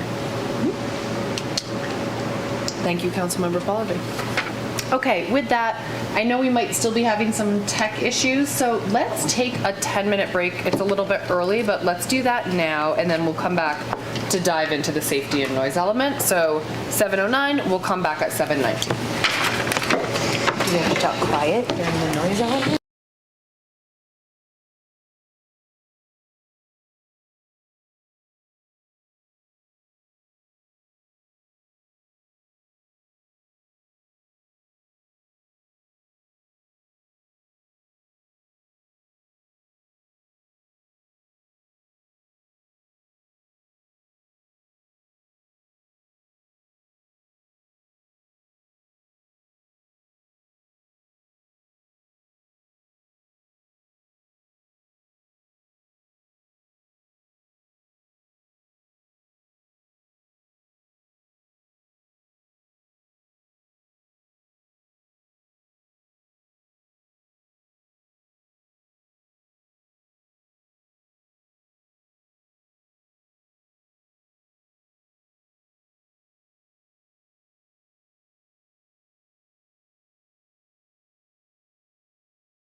Our draft safety and noise element. Danielle, I think you're going to kick us off with just one slide before we move into some clarifying questions. Yeah, Yumi, if you could pull up the next one. Noise and safety elements. So this is a combination of two required general plan elements, safety and noise. And we combine them because in Truckee, they're very related. A lot of what we have in our community is related to our, highway noise, which is also where we have, our snow removal and other things that go on. So because we also created a climate action element, which was new, this is just sort of how it worked out for us to combine the elements. And generally speaking, both the safety and noise elements are about limiting exposure. We look at the sort of short and long-term risks associated with both noise and some of the other things that are listed in the safety element. And then we're also required to look at our climate change and vulnerability with our safety element. And then I listed out just the other things that are required to kind of look at as far as what we would have for hazards. So noise, flooding, wildfire, avalanche, airport safety, climate adaptation, which goes with our vulnerability assessment, hazardous materials, and geologic hazards. So it's a pretty wide range of things that we have to talk about, but we think we've included, to our best ability, all of those and addressed them. Next slide, Yumi. Which is a very simple introduction to this element. That's it. Okay, thank you, Danielle. That was very, very concise. So we're going to start just like with the last element, council and commission clarifying questions, and then we'll go into some specific questions that Danielle has after public comment, of course. So with that, are there any specific questions or items any council member or commissioner would like to raise before we get into sort of our areas for discussion and staff direction tonight? Anything on this side? Nothing specific right now. Okay. Anything over with our commissioners? Commissioner Miller, just checking in with you too. Thank you. None for me. Thank you. Okay, wonderful. So with that, we will open public comment on our draft safety and noise element. If any member of the public would like to make a public comment on this, you can step up to the podium, and of course you have 3 minutes. Seeing none, we will close public comment and move directly into the policy-related questions that staff has for us. So Danielle, would you like to walk us through those? So these 2 slides were just what I had included. This one and the next one were what we included in the staff report. So these were the prompting questions for consideration as you were reviewing the element. So looking at everything of, are we missing anything? Did we adequately address the hazards and kind of find solutions for those to our best ability? Next slide. Anything else we should consider, right? So sort of the template ones. You'll see this again and again with each of the elements that we do. It's a common theme.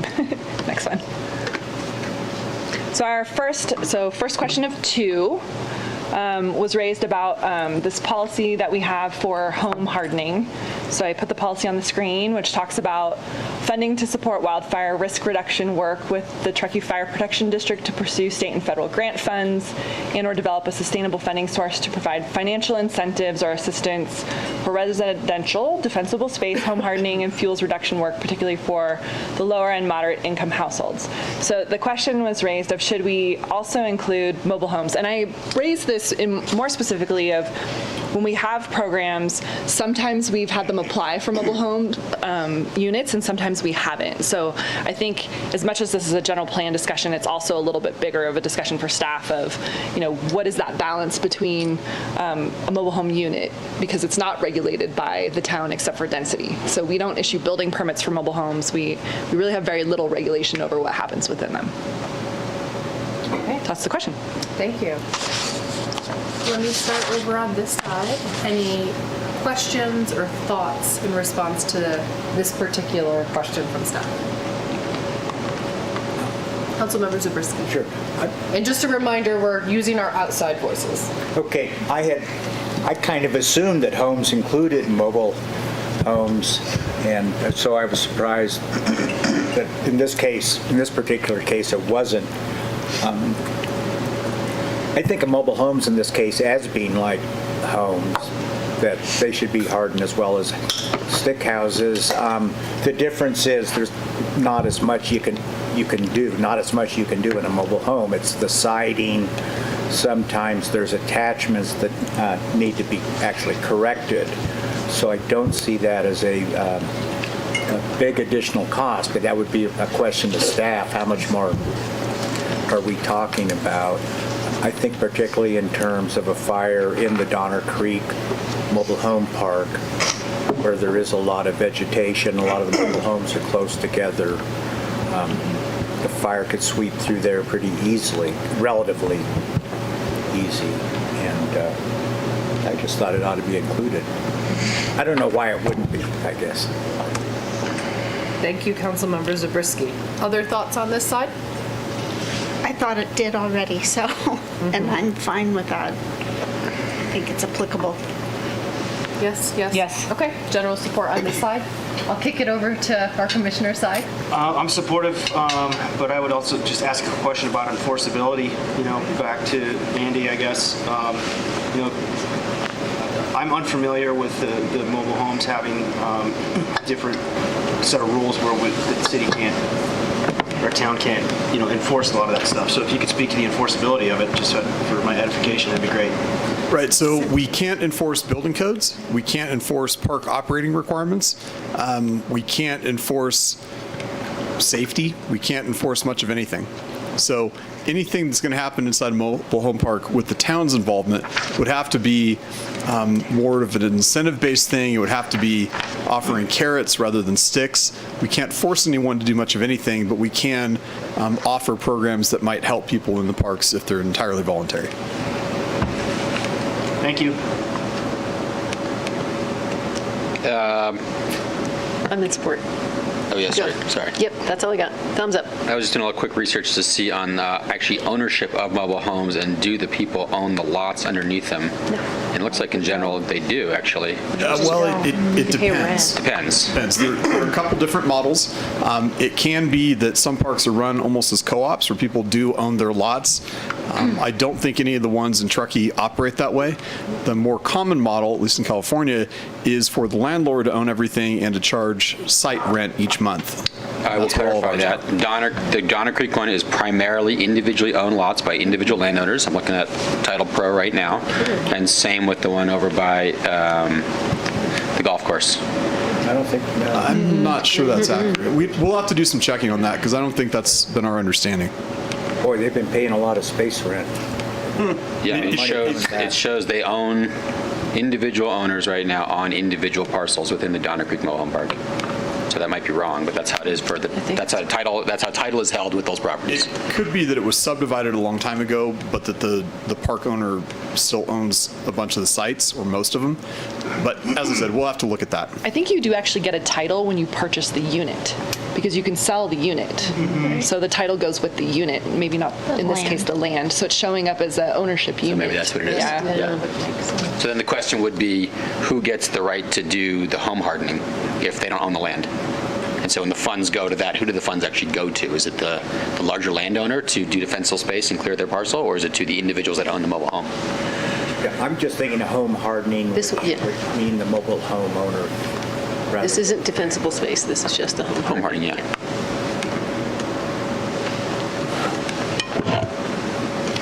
So yes, not opposed to it, but questions to me. Sounds like it has some questions. Commissioner Riley? Yeah, I'm supportive. I would like this to include the defensible space or education if that's not happening. I'm guessing it does. But Susie, you mentioned not defensible space.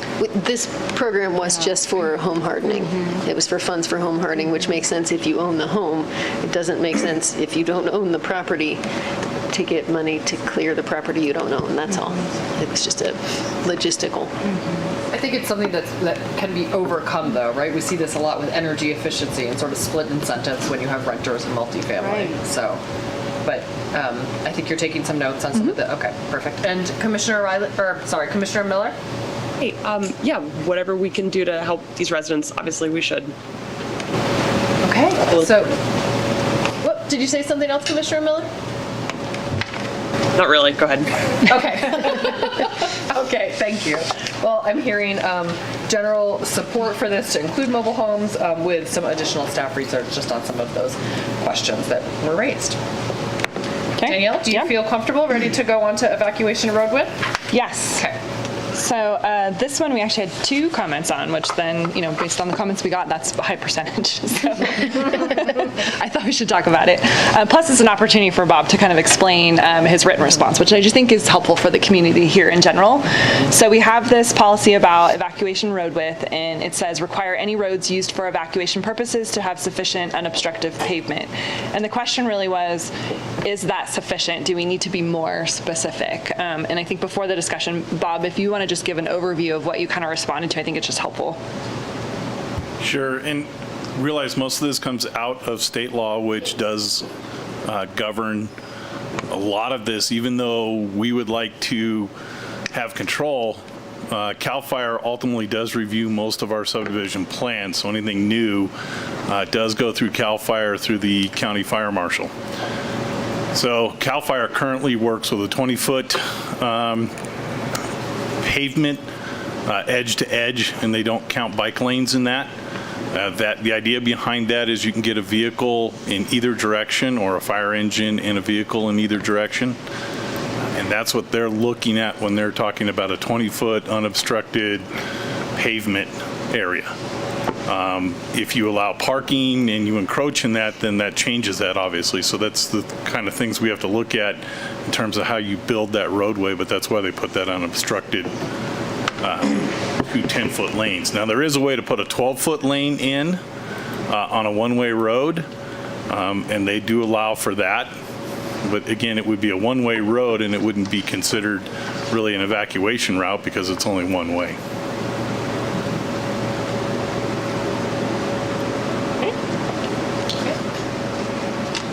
That's a good question. Of Bob or whomever. So what roads are considered evacuation roads? Is it just kind of the main, the bigger roads? Or are we, I guess, what percentage of roads in the town kind of would fall under this? Or what are we looking at? When CAL FIRE looks at a subdivision, and we're talking about new here, not changing. Yes.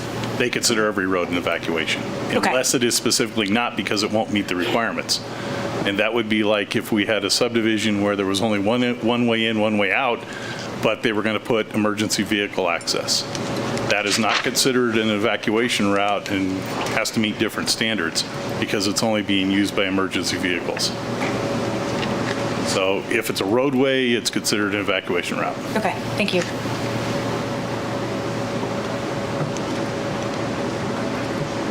So what happens with this? Implement this. Maybe I'm not really understanding the question, but I think I do.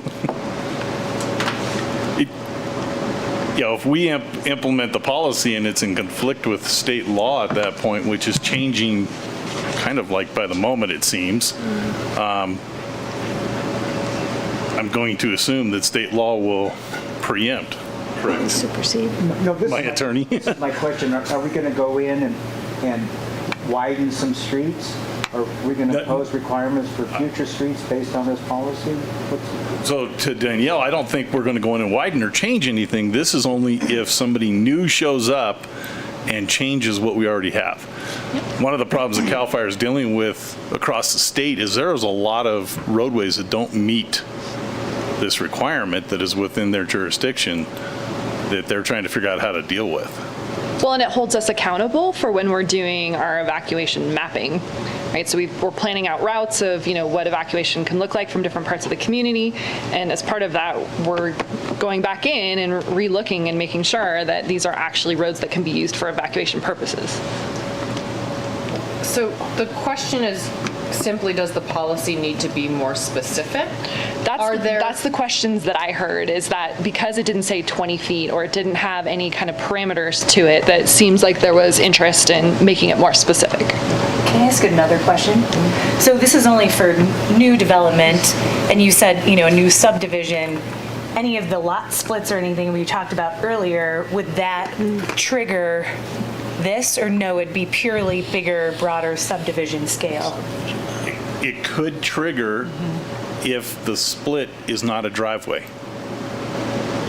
So if you're just splitting a lot and you're basically creating a driveway into a couple of houses, there's definitions on how that has to be handled. This is an actual roadway that we would then accept into our system as a roadway. So, a private roadway has a whole different set of rules, but it's a private roadway. It's not, this wouldn't fall under this. Would the action item be to require a change in the development code to comply with X? I mean, I'm still having trouble understanding what we do with this policy. May I interrupt real quick?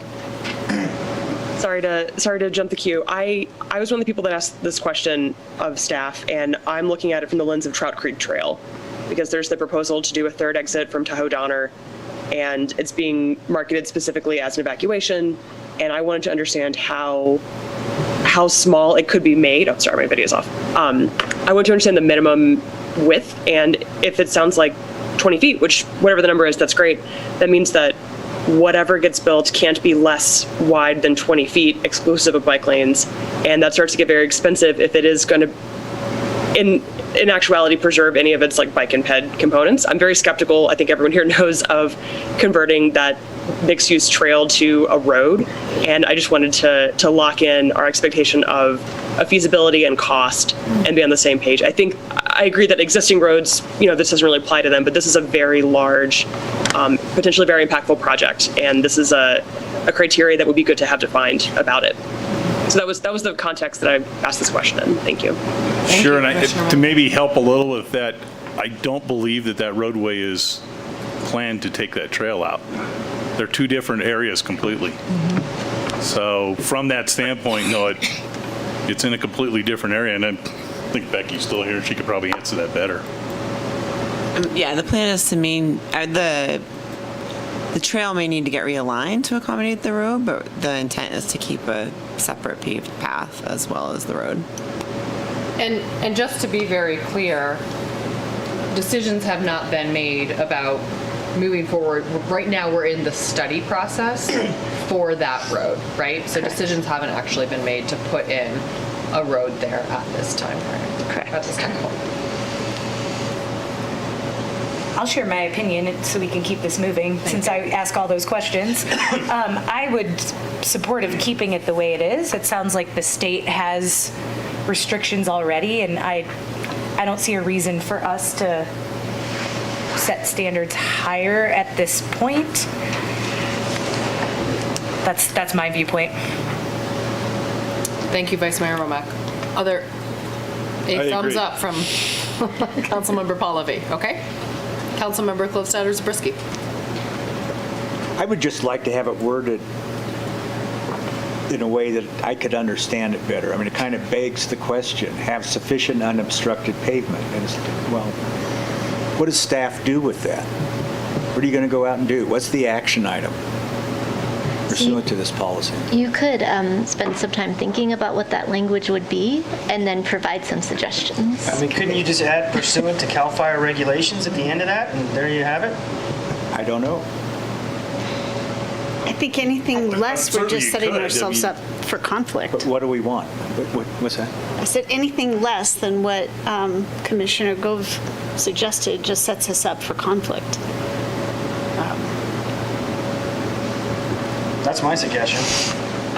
Great suggestion. Commissioner Riley. And I think in that vein, I would prefer there to be a stipulation that we don't go above the minimum requirement. Like, I don't want us to be paving more than we need, just because we want to or we think it's a good idea. Or, Sure, I think we just say, hey, if this is what CAL FIRE says we need an evacuation route to be, that's our standard. That's our max. Yeah.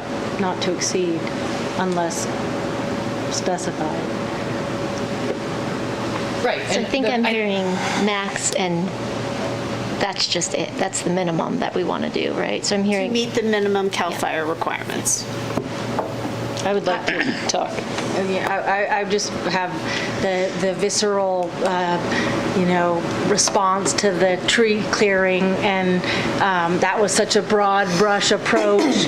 I know I'm not alone in this response, and I would hate that the paving of future roads would be, I'm going for the bigger approach today because that's how I'm feeling, and I don't really have anyone telling me what to do. So that I'm coming from a cautionary, let's pave as least amount, the least amount that we have to pave. That's my. Commissioner Freeman, do you have an opinion? Yeah, I think I would err towards the minimum requirement. I actually look at this with a different lens, which is how would increasing the requirement impact potential housing developments, and then make those developments more difficult to have happen when we know we need housing? Do we need to put yet another hurdle in the way to stop a potential project? Thank you. Commissioner Turner? First of all, if this is just for new construction, then it actually needs to say that in there. It does not read that way. It says require any roads used for evacuation purposes to have sufficient unobstructed pavement. That means taking out every tree in our neighborhood. That means taking out all of our median trees. This is too broad, and it makes me very uncomfortable. It's a broad, undefined blanket policy. It eliminates the possibility of median trees, street trees, vegetation, and pedestrian islands. I mean, we would have to take out all the pedestrian islands that we did down Donner Pass Road. So we want to make this now that we can't have any pedestrian islands in our town anymore. I don't understand how this can be a state policy that is completely in contradiction with modern planning design. So I also don't understand how you can't widen roads to that without CEQA studies as well. So that's all I'll say. Okay. Commissioner Miller, did you want to add anything? Yeah, I really appreciate the discussion so far. Could staff clarify how this is meant to interact with pedestrian refuges and median spaces? I mean, the policy itself is not clear, so that's why we were asking this. I'm not convinced that we have to have this as a policy because we will have other tools to use. But I think if it's a concern, because there's kind of different ideas, it could just be for, since it's not specific, could be for new construction or could apply to existing, like that at a minimum seems like it needs to be clarified in here. And then as part of that, it seems like there could be wording for, meet minimum standards, but in consideration with preservation of, and fill in the blank, whatever it is that, would still meet the need of evacuation, but not necessarily require removal of these trees that are important to the community character. Yeah, that seems very reasonable. I also really appreciate Commissioner Riley's comment about it inspired a question for me of if 20 feet is enough for the state, then does that mean we shouldn't go beyond that in our tree clearance? To further complicate it, I think the Board of Forestry has not yet adopted its final regulations, revising its requirements for roadways. Can I suggest that we do not put this policy in? There's too many questions and it's not. I don't understand. You can make that recommendation. I guess we'd look to your other planning commissioners to see if there's general agreement with that for the council to consider. I support holding this one. It feels a little undefined, and we can always come back to it. Commissioner Miller, sorry, are you saying you support removing it? I do. Thank you for clarifying. Okay. Any of our other commissioners? Do you prefer to remove it, or do you prefer to add more clarifying language sort of coming out of this conversation? I'd like to see it clarified. Thank you. If we remove it, does it still just defer to the CAL FIRE requirement? CAL FIRE. Yes. So it's the same thing. Yes. So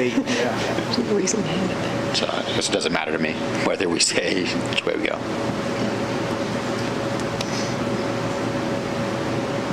I just want to limit the opportunity for more paving than we need and more tree removal than is necessary. And if that means not having the policy and relying on the CAL FIRE policy in and of itself, then that's the direction I want to support.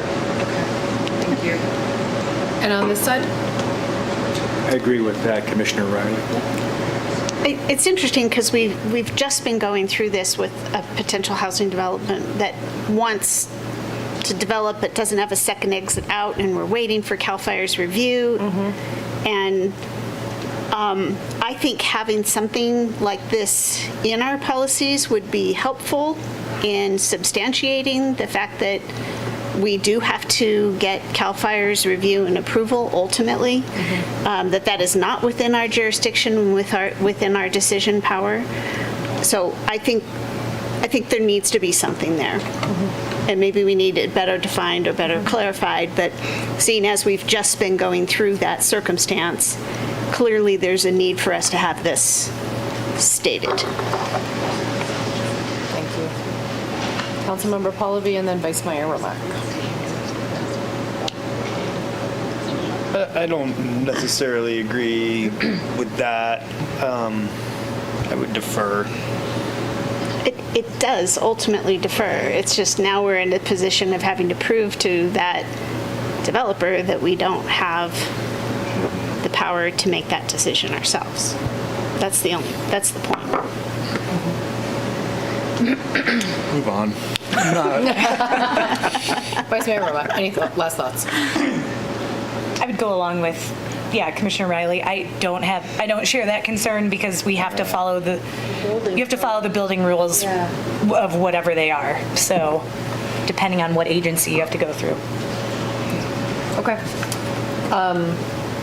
I feel like we're a little bit split on this one, but I think I'm hearing more leaning towards removing it because we have to defer to CAL FIRE regardless. Did you hear the same thing? Yeah, and I think we could look and see if there's another way to kind of talk about this that maybe is different than the way that it was presented. So we'll talk with our consultant about if they have other policies they've used in other jurisdictions that might be better worded or more applicable for us. Let's do that. Okay. That was it, I think, for your questions where you wanted direction on this particular element. Is that correct? Yes. Okay. Can we just have, go ahead. Clarifying question. Sure.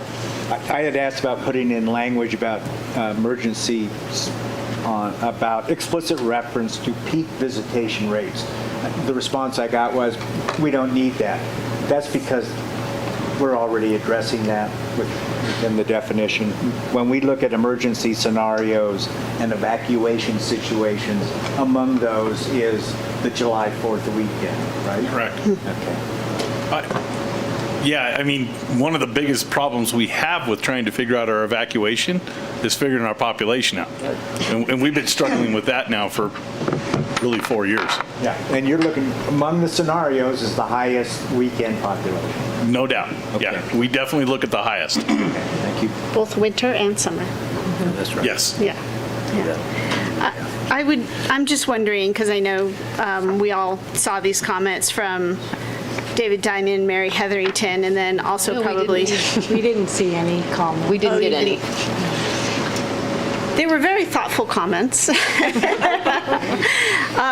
Also, Michael and Heather Llewellyn, who did the forest fire exhibit, submitted several suggestions for just strengthening language, and I would love to get feedback from fellow council members, and I was hoping to get feedback from commissioners about whether or not those feel applicable or things that we should be considering in making updates.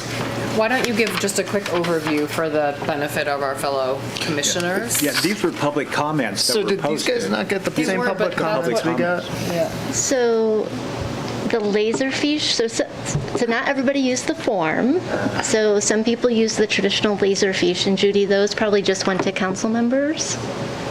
I am not, yeah, that might be the case. So this is a good learning moment, so we can fix it for the next one. And then we need to check those that did use the form.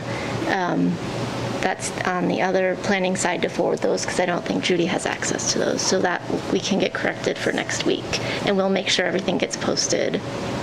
Should be in the It was in the public comments. Yeah, it should be in the public comment folder. Yeah, so if you wanted to grab them, we could do that too. Okay, so So this let's also... just do a quick synopsis. Go ahead. And It also means you probably didn't get my comments on it because I used the form. I saw them. Okay, great.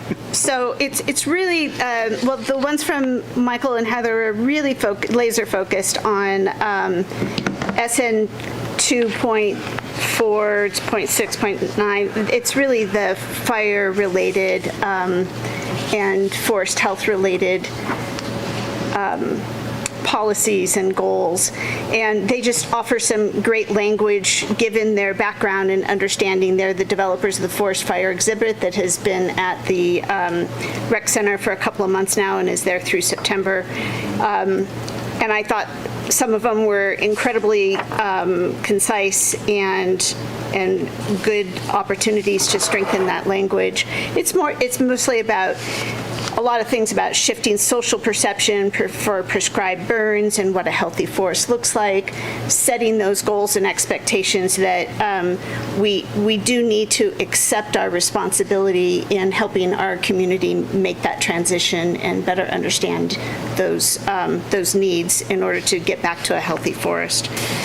Mine were mostly focused on making sure we're identifying our partner agencies that can really be utilized in the furthering of those goals and policies, that we can't do it alone. We really need these partner agencies, and I would love to identify more of them and be a little bit more specific about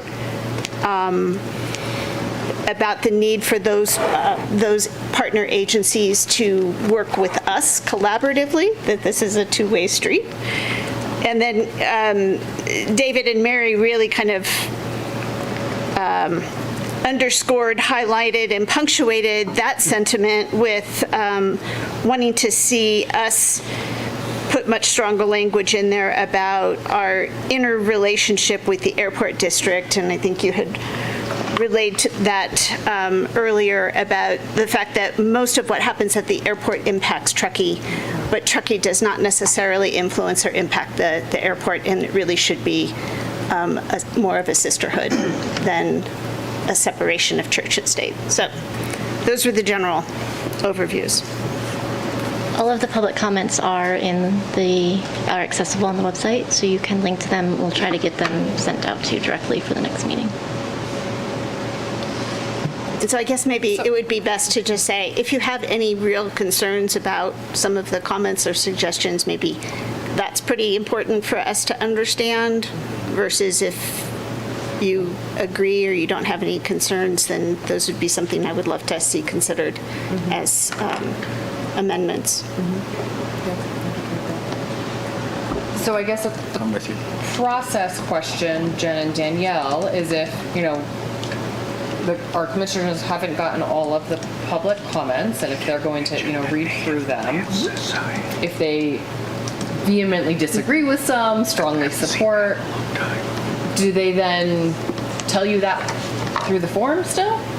Oh, I mean, we can have a phone call, or you could submit additional comments to us in writing, however you'd like to do that. Okay. Thank you. So any other council members see any concerns or comments on any of that? No, I agree with what Councilmember Klokstad said about those particular comments. I only had one comment on one of the Llewellyn comments regarding some of the county and surrounding area stuff, but I definitely do not want to get into it right now, but I will raise that concern for a future discussion, which I'm sure we will have. I know which one you're talking about. I understand. So that brings me pause. The rest of it I think is wonderful. Understood. Okay. Vice Mayor Robeck? Yeah. Supportive. Wonderful. So some direction there. Okay, that is it on the safety and noise element. Danielle, you don't have any specific questions for us where you are looking for direction on the downtown specific plan, is that I right? don't, but I will still go through a little bit of a presentation. Let's do that.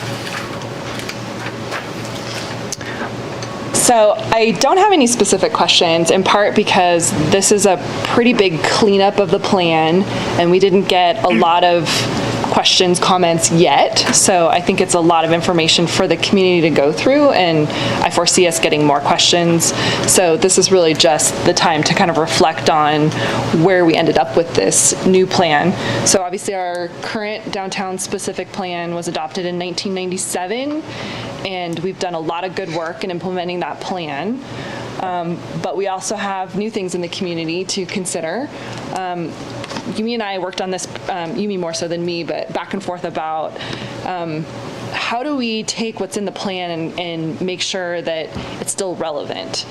In part because some of the things we had in the 97 plan were great ideas, but they weren't policy. And so even though they were things for us to reflect on, like should we consider a parking garage, and we even identified the location on Jaboom Street, it wasn't at the policy level.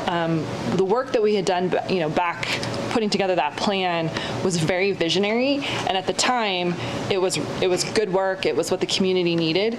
But we're at the point now where we have a built-out downtown, not completely, but we have other plans that we've adopted, like the Rail Yard Master Plan. We have land that's been purchased for open space, like Truckee Springs, and so it's really just not the same plan that it was. And so we looked at it with that lens and said, well, what's the future of the downtown?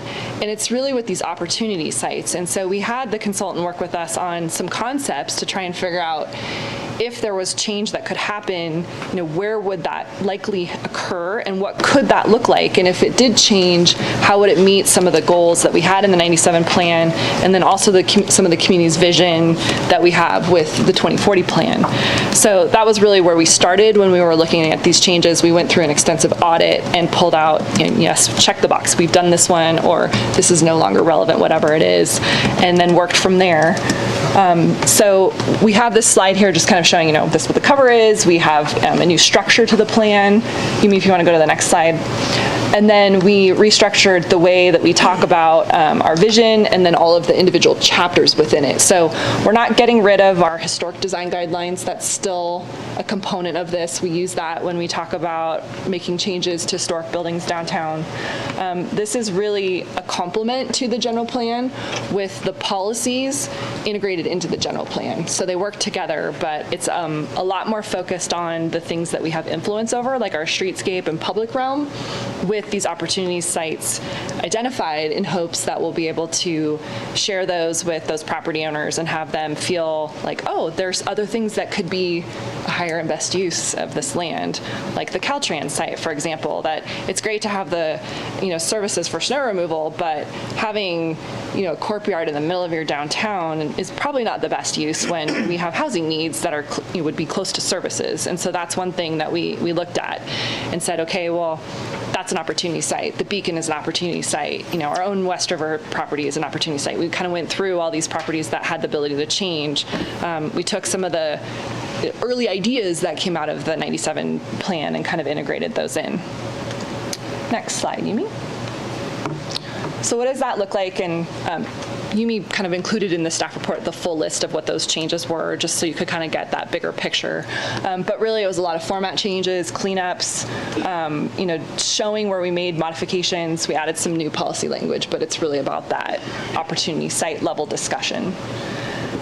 And we didn't have a ton of questions to include in the staff report. A lot of it was about signs, and I didn't think that was a productive use of our collective time tonight, is to talk about, do we need kiosks or wayfinding or things like that. But I would keep that in your kind of thought process as you're looking at the plan and thinking about how it works in conjunction with the 2040 general plan itself, because there are things that we will eventually need to think about. But I think what we tried to do is really just elevate the downtown specific plan into the general plan, because it is such a part of that fabric, and then use it as a tool for sort of what the future of the downtown looks like. I think there's one more, Amy.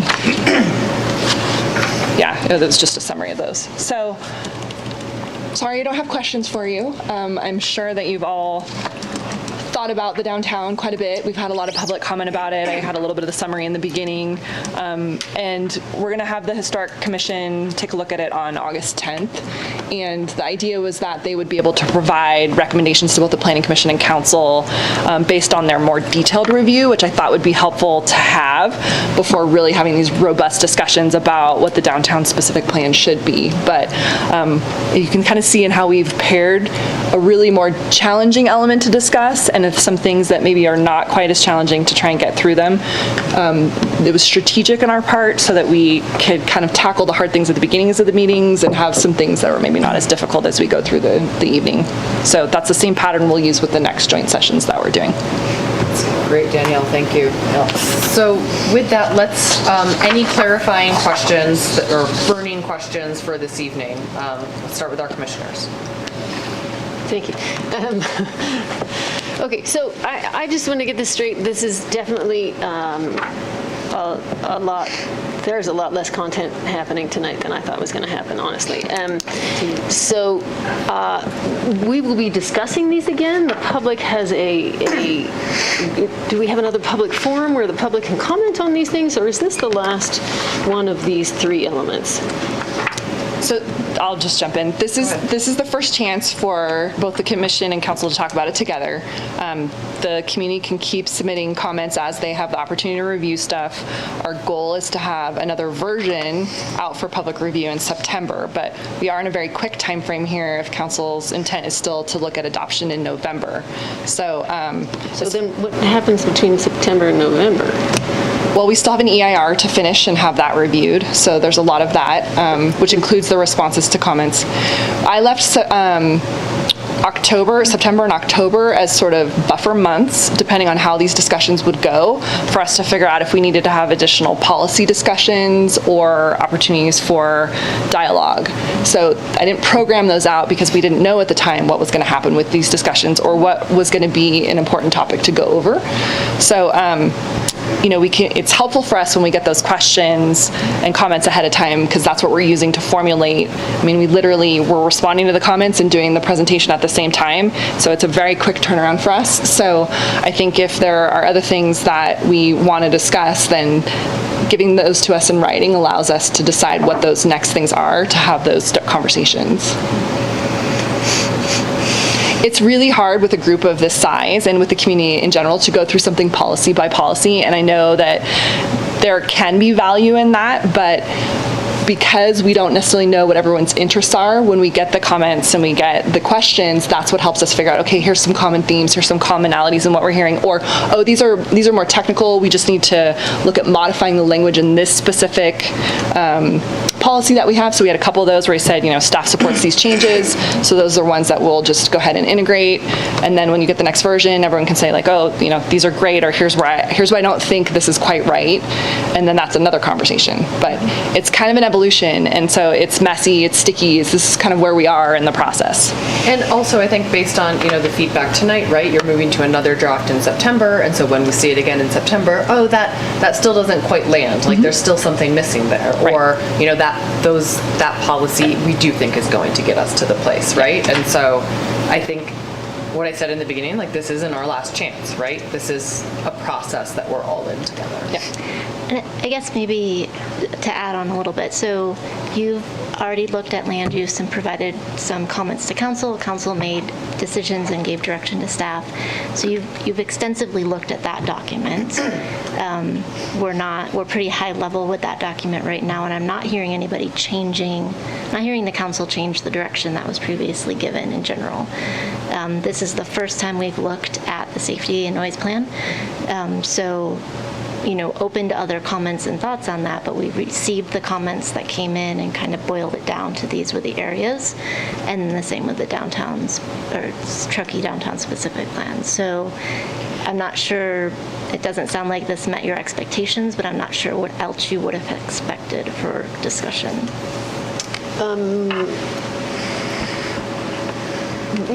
I am not the only one who did not get my comments in on time. And so I think, we were just thinking, okay, well, I can still raise questions at the meeting, and that's not happening. I just feel we've erred on the side of being too time efficient and not enough content. I will, and I sent you my comments as soon as I could get through them. It's a lot of stuff to get through, and 3 days to do it and organize it and get it in, and then my iPad was down, and Well, let me just say, we've all had access to these elements since the beginning of June too, and so I just want to set the stage that we don't need to wait to submit any questions or comments that we have until the deadline, right? Like, we have sessions several weeks out from now, but we can submit comments to you now about those elements, right, Danielle? Right, and we're still going to keep responding. So, like Commissioner Ternay, your comments, those are next on my list to work on. So we'll work through those, and then as I get more of them, whether they're from the public or from decision makers, that's what we'll use to decide what additional themes we need to talk about. So we even had some comments come in from the public, say like Placer County, that were submitted for this, but really are more about mobility. And so we're going to talk about those at our next meeting. I didn't bring them up as part of this, but they're still important. So I'm kind of processing where they need to be talked about, and then we'll probably have some that will, circle us back to everything. But that's going to be sort of at the end when I have a better understanding of what all of the questions and comments are. Yeah, it's filtered. It's filtered in the sense of themes and sort of commonalities. But like tonight, when I brought up the concerns about the road width thing, it doesn't sound like a lot of people thought about that, and it made a big difference, even though it was only, 1 or 2 comments on that. Commissioner Ternay, I need to ask you to raise your voice a little tiny bit. Sorry. Outside voice. Outside voice. Sorry. Outside voice. Bus driver. Yelling at kids. Sit down in the back. I feel we might be missing something by filtering so much, and I miss the discussion, and I was looking forward to discussing some deeper policies with everyone, and I'm sad that we're not going to do that. I guess I'm struggling with the term filtering, because you're going to have access to every question that has come in and all of staff's responses. So while we may be trying to narrow it down to help with things that we're not clear about, nothing's being filtered from you're able to read. If we had 1,000 questions, you're going to be able to see all 1,000 of them with responses. And then when we come back in September, you can point up, hey, I had brought up road width, and it seemed like people were concerned about that. I don't see any change to it. Or now I'm concerned about this. Let's have that conversation. If I could jump in from the peanut gallery outside. Commissioner Miller, I just want to say one quick thing, because it's a direct follow-on to Jen's comment. Sort of grouping in those thematic areas is also something that we all agreed to at our first session, right? So I want to be really clear that we've made some agreements sort of as a group, and it's important to hold those up, right? Also, from the perspective of staff, like, we want you to have that prerogative to be able to group and bring us through those different groupings and themes. So, Commissioner Miller, I didn't mean to cut you off, but I just wanted to, it was sort of a direct tie into what Jen was saying, but do you want to take it? Of course, thank you. I share Commissioner Tarnay's concern. I expected more controversy in these, honestly. The fact that the land use, we've had so many meetings, so much public comment, there's so much interest in land use, and then we had 3 items for discussion for this group that were all fairly straightforward, and we had a lot of consensus. I know staff has a big plan, but I expected to have a little more controversy and a little more input, and items that required more input. So I echo that feeling of missed expectations.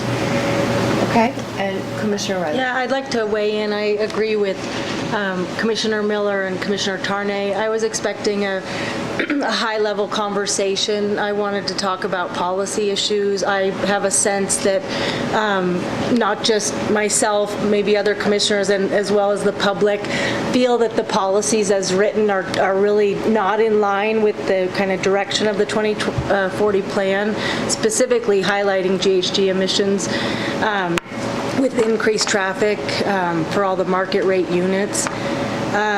So there's a lot. I think there's going to be a lot, and I echo what Commissioner Miller said in terms of this was this was kind of a low-key, we're all kind of agreeing, and part of me thinks maybe there was intent with that, and I would have liked or preferred at this early stage, in anticipation of the September meeting, that we might have gone a little deeper, we might have touched on some of these contentious points that will be desired to be discussed and will be raised as part of this process. I know the public, I would have hoped more people were here. I'm not necessarily aware how much they know that this is going on. Some of us didn't know about any of the public comment. It would have been nice to receive an email saying, hey, check out the town website. There's a ton of public comment. I was out of town late Thursday. I got back Monday late night. Whatever, that's my excuse. But we're busy, summertime, and this, Mayor Henderson said at the beginning of the meeting, this is the most important process the town will go in, and if we don't get it right now, we suffer the consequences, and I would like to see a little bit more of a robust public input and conversation around these issues that are there and we didn't talk about tonight. So we're really going to be taking the lead from the commission and the council when you submit questions, comments. These are the things that you're passionate about, you're concerned about. Maybe there's things you like, there's things you really don't like. I mean, Commissioner Tarnay did a very good job of, I strongly disagree with this in her comments. And we're taking your lead from that to bring these items to the table. So to the extent that you're welcome to go back and look at these. I think you will, and you'll submit questions and comments. I have pages of notes. I didn't look at the staff report honestly until Monday night as I was out of town. My fault. I get it. I definitely didn't realize there was this Monday 7 a.m. deadline. From a critical lens, I feel like that really does kind of suppress and control the public input and this discourse in this extremely important process. I get it. There's a desire to move things forward. We also can't just if we get something at 1 o'clock in the morning, there's no way we can turn it around to get it to you the next day to have time to read it. I think it's more of a being on the record, putting it out there. That's all. I'm not necessarily looking to have my questions answered. It's more that I'm wanting to go on the record, maybe challenging the intent of a policy, or do I really think that policy, is in line with kind of the direction that the town is going. Are we in an open discussion period now? Is that where we are? Well, I think any other feedback, maybe this is worth talking. We've heard some expectations on this side. Any input on expectations from this side? Thank you for asking. Oh, you're welcome. Very, very absolutely. I want to do a couple things. I want to respond to Ray Billman. I can at least answer his question from my point individually. You asked if we're following any metrics. If I understood your question correctly, I am looking primarily at reversing the increasing ratio of second homeowners to primary homeowners. I'd like to get primary homeowners back up to at least 50%. I'm also looking at workforce housing, and I'm relying primarily on what the Mountain Housing Council says we need. And I'm looking at those two metrics because I see it going to community character, greenhouse gas emissions, reductions in traffic, increases in public transit. For everyone else, for the public, I've taken to heart the comments from Ruth Hall, who talked about this ratio of primary and secondary owners and trying to get us back in balance. On the issue of residential housing densities, I am still up in the air on that. I'm more up in the air than I was 2 months ago. Councilmember Pallavi said something at the beginning of the meeting suggesting some reservation. I may have misunderstood him, but I have this problem where we were reminded that we would like to have, the council as I recall, would like to have 793 new units, new housing units over and above the current general plan. And I'm looking at multifamily, but I realize what we approved was only 450 multifamily units, and now it's up to 728 because Ascent revised its assumptions regarding the percentage of mixed-use residential, which bumped the figure to higher than what we thought we were approving. All of that said, the big question for me is, will the preferred alternative accomplish what we're trying to do, or is MAP right in saying it just means more vacation rentals? And we have a policy in here that tries to address that, which is the gateway overlay.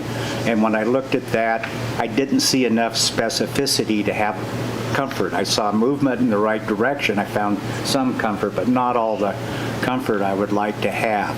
So it kind of comes to the question Councilmember Pallavi asked about are we including SB 9, the ADUs, and the density bonuses in our calculation of what we can expect in terms of land use density?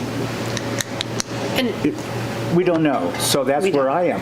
I don't know. We're all working on a lot of speculative information, which makes it hard for all of us and also accounts for why we disagree. That's what I wanted to say. Okay. Thank you, Councilmember Zabriskie. I do want to pivot back to this conversation about if there are any other expectations. Of course, we were talking, I do think we at least want to be able to open public comment on the downtown specific plan still.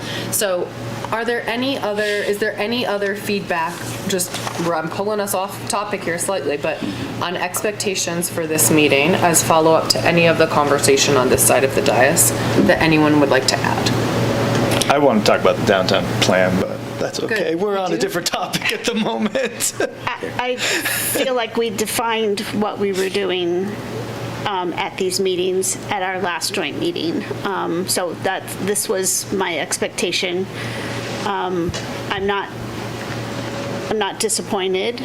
I know we still have the opportunity to submit comments, see how they were responded to, judge for ourselves whether or not that satisfies the needs, and whether or not we feel it needs to be changed further, and then evaluate how it's actually implemented. And I think that's the process that we're in now. I understand what you're saying here. There's no way we're going to be able to sit here and define particularly these housing units and densities and all that sort of stuff. It's based on things that haven't been decided yet by people that might not even own the property yet. But we have to make the best decision we can given the information that we have, and that's what we're here to do. We are here to make decisions so that we as a town and a community can move forward with this general plan that we've been working on for almost 4 years now. And that tonight's not the final decision night, and I just want to keep reminding everybody of that, but we do have to make that final decision. And tonight is input towards that final decision. And this is the process that I understood we were going to do. Great. Thank you, Councilmember Klosted. I have some comments on the downtown plan as well, so I am looking forward to getting back to that, but I know we have public comment. And I will share, I wasn't at the last meeting when you guys determined the setup and whatnot, so I kind of saw this as submit our questions, get them answered, go through the questions, and then at the end of each of those, we could still bring up these additional topics like you did on that last one. So I feel, and that's what my plan was on the downtown plan. So maybe I would just say we all need to jump in more. So if there are some of these big issues that we do think we need to discuss, we don't want to get into the weeds, as the mayor said, but I agree that now's a good time to have conversations so that way we can give staff good direction. So that's my take. Good. So let's move back to the downtown specific plan. So we've had some let's open public comment on the downtown specific plan. If anyone wants to make a comment on it, again, you can step up to the podium over there. I'll invite you up now. You have 3 minutes. Please state your name for the record.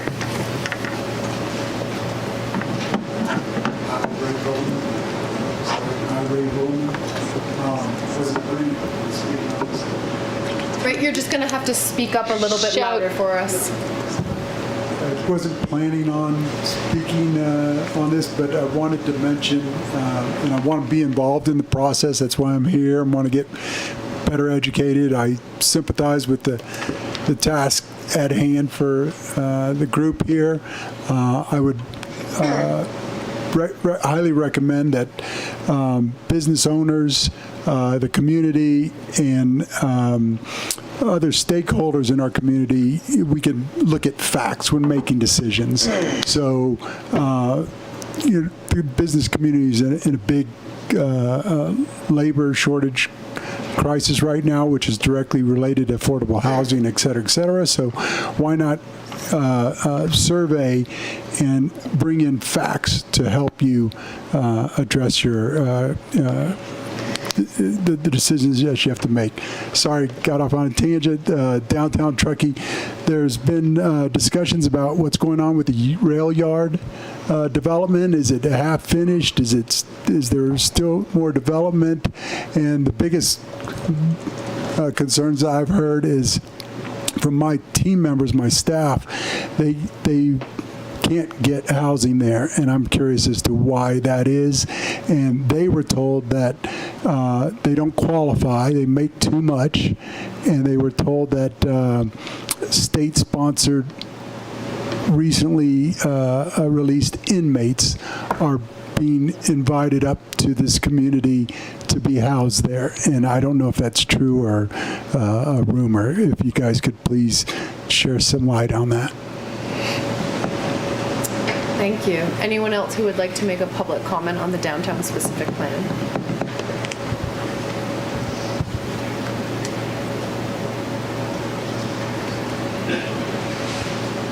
Alexis Aller, Executive Director of Mountain Area Preservation.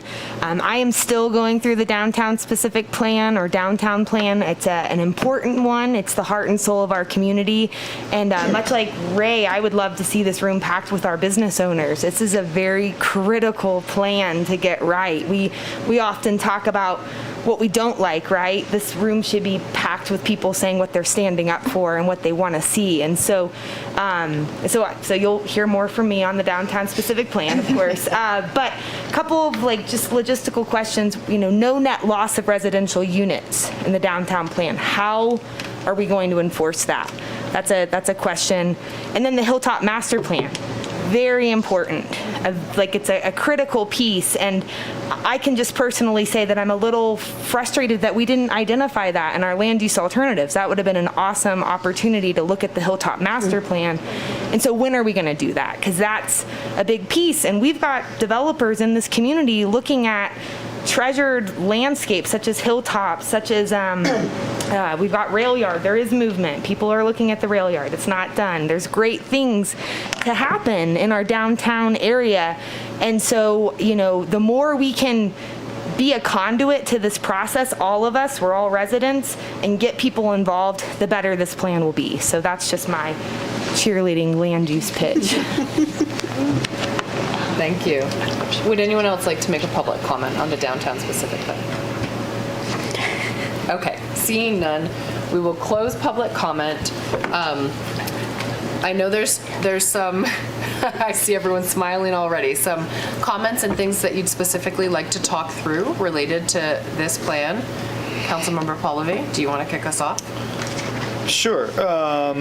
So one thing I think was lacking was the potential funding sources. I think that was a very basic summary of potential funding sources. And I think if we're going to create all these other action items and all these other categories to do all this cool stuff, I would assume we could be significantly more creative down here as well. We just had a wonderful tour of some of the dilapidated, we shall say, or non-functioning.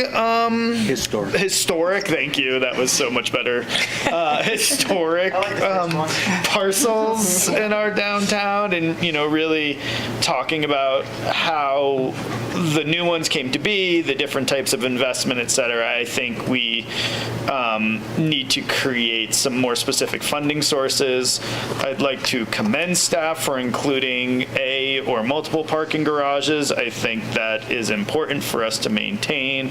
And then more in relation to the questions that were asked of us on the slide, while I also am not interested in getting into a sign conversation at the moment, I do believe we do need to sort of we got to either put this to bed at some point, or at some point come to some determination of where we're going to go with that thing. I would I do think public art downtown is different from public art in the rest of the community. I think it's more experiential. I do think more coordinated public signage. Those are all things that we should be looking at. We have so much sign litter in so much of our community that a more coordinated approach, as I've said in multiple previous council meetings, I think would be to the benefit of this community. Kiosks, that's too vague. I don't know what you were referring to. And, I will only add on, and not to distract us as well, but, if somebody has something that they want to bring up, bring it up. We're not telling you not to bring it up. This is your chance. So if you miss that opportunity, get it in the record on the next go around. That was, I don't know why we were that told to stop seems to there have at one been point. missed.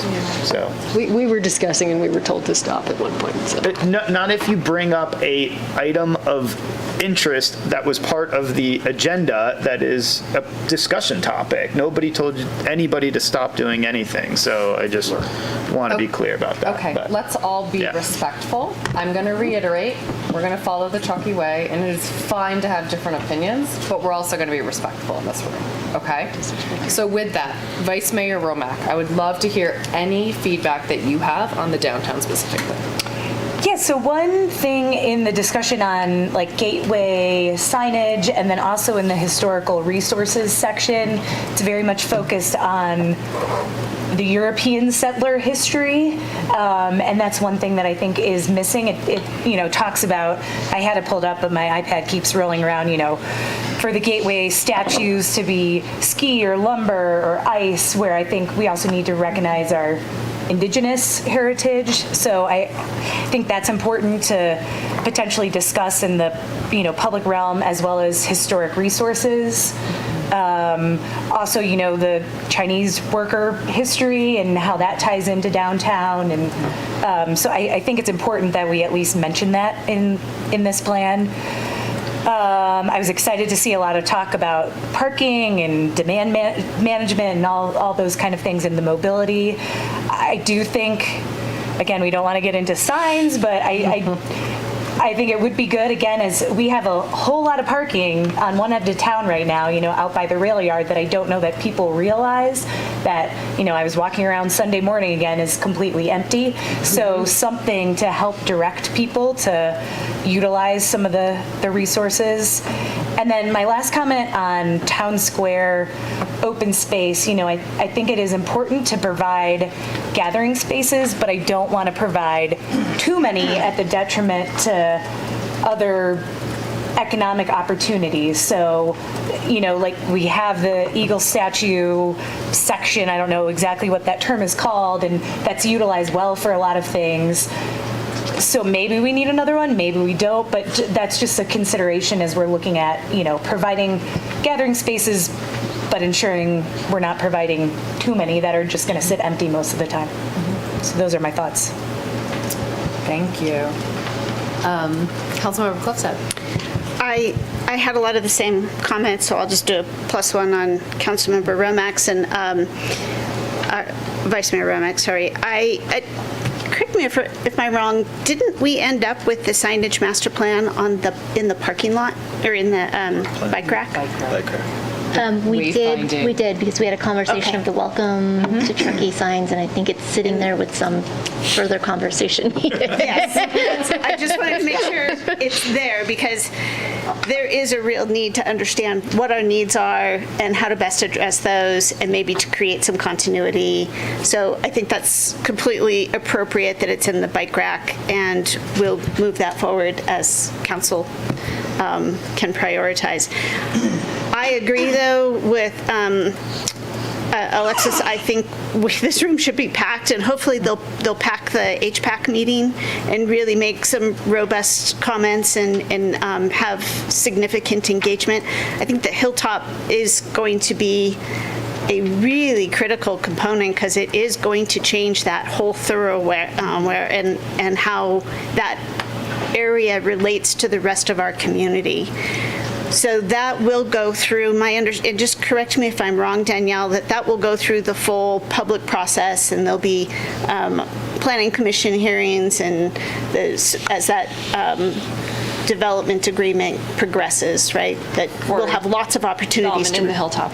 Yeah. Yeah, and then we also did include a CIP for this next budget cycle for $250,000 to look at other ways that we might be able to help facilitate getting either this plan or a different version of this plan moving forward. And I will say that there is some movement happening with the current property owners. I just approved as the zoning administrator a tentative map to get Cottonwood on its own property, which will now make it easier for the rest to be sold. Yeah. So there's some movement. We've had some discussions, and it's going in a good direction. We recognize that in the downtown Truckee plan, where it says there could be an opportunity to revisit this with the right developer. And so that was probably my only real comment with this, was whether or not we wanted to make note of the fact that we have prioritized that in our budget and in our staff tasks, that we do want this looked at because we want it coordinated with the rest of this plan. Can I just clarify, you're saying you want to make sure that we are readdressing the whole Hilltop plan as a coordinated effort with the general plan update? With the downtown plan as direction, because we have separately talked about that, and as you just heard, set aside money to support that effort. And I see it as such a critical component to complete this historic portion of our, or historic element of the general plan. So I just want to make sure that everybody understands that there will be a full-blown public process on that. It's not going to be, something that happens and then it just shows up.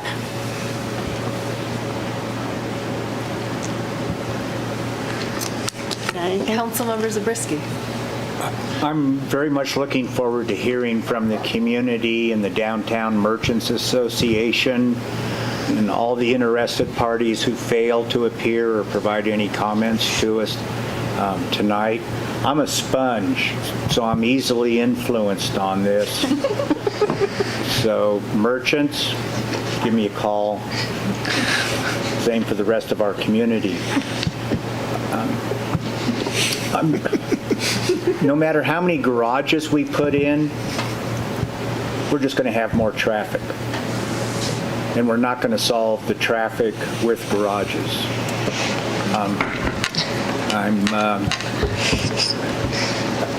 I've kind of given up. Well, I haven't given up, but I expect we'll have a garage. I don't want to see more than one garage. I'd much rather see a town square. I'd much rather see us put our efforts into shuttles and facilitating alternative transportation. Otherwise, it'll be gridlock downtown. And in talking with merchants, I hope we can actually find out whether business would really be hurt by closing off the main stretch that we close off for Truckee Thursdays. I certainly think it's worth revisiting and experimenting with.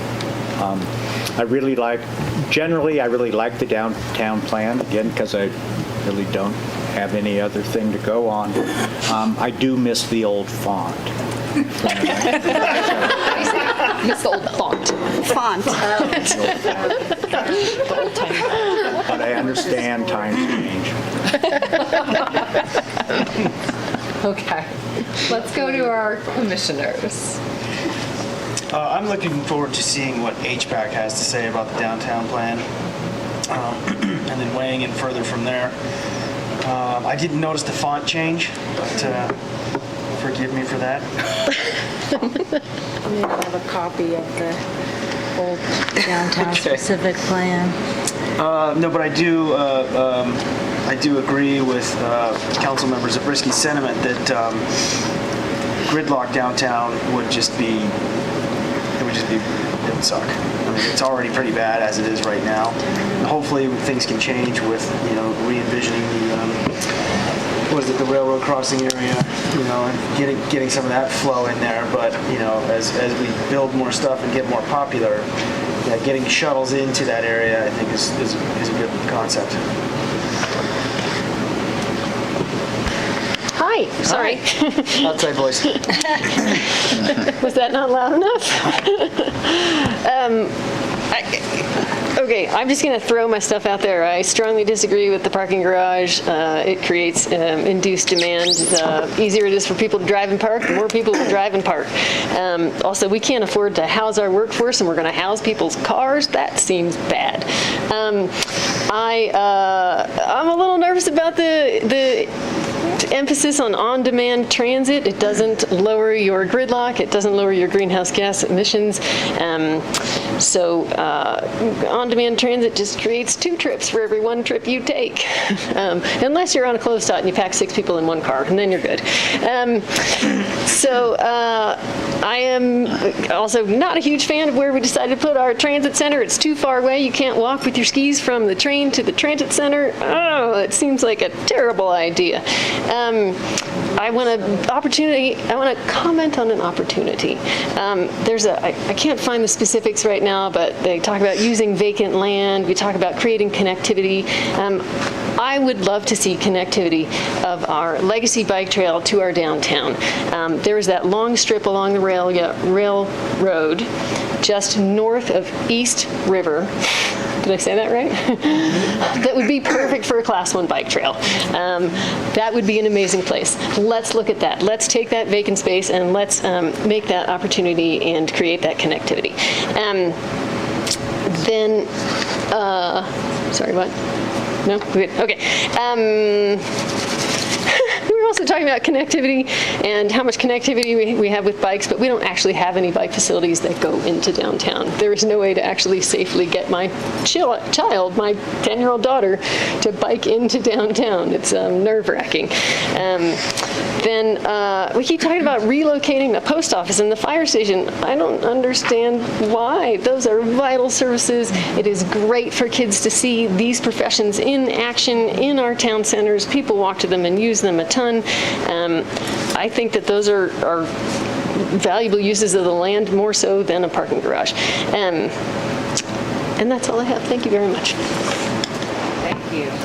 Yeah, I like all those comments about increasing bikeability of the real downtown area. It's true you can get everywhere close to downtown, but not actually in downtown. Really curious to see how this new road off Glenshire Drive impacts traffic and ingress and egress. I like all of Vice Mayor Romac's comments about more signage and making it easy for guests to figure out how to use downtown and not, get stuck at Dysfunction Junction and figure out to go left or right. And yeah, it would be great to see more community members here at these meetings and at the next HPAC meeting to hear their voices. Thank you. Commissioner Riley. I'm kind of going to be a little all over the place than just the main comments that I had written down related to the downtown plan. One, I feel like we're oversigned. There's way too many signs, no parking, and this, that, and the other. We don't need kiosks. We don't need signs. People are going to come here.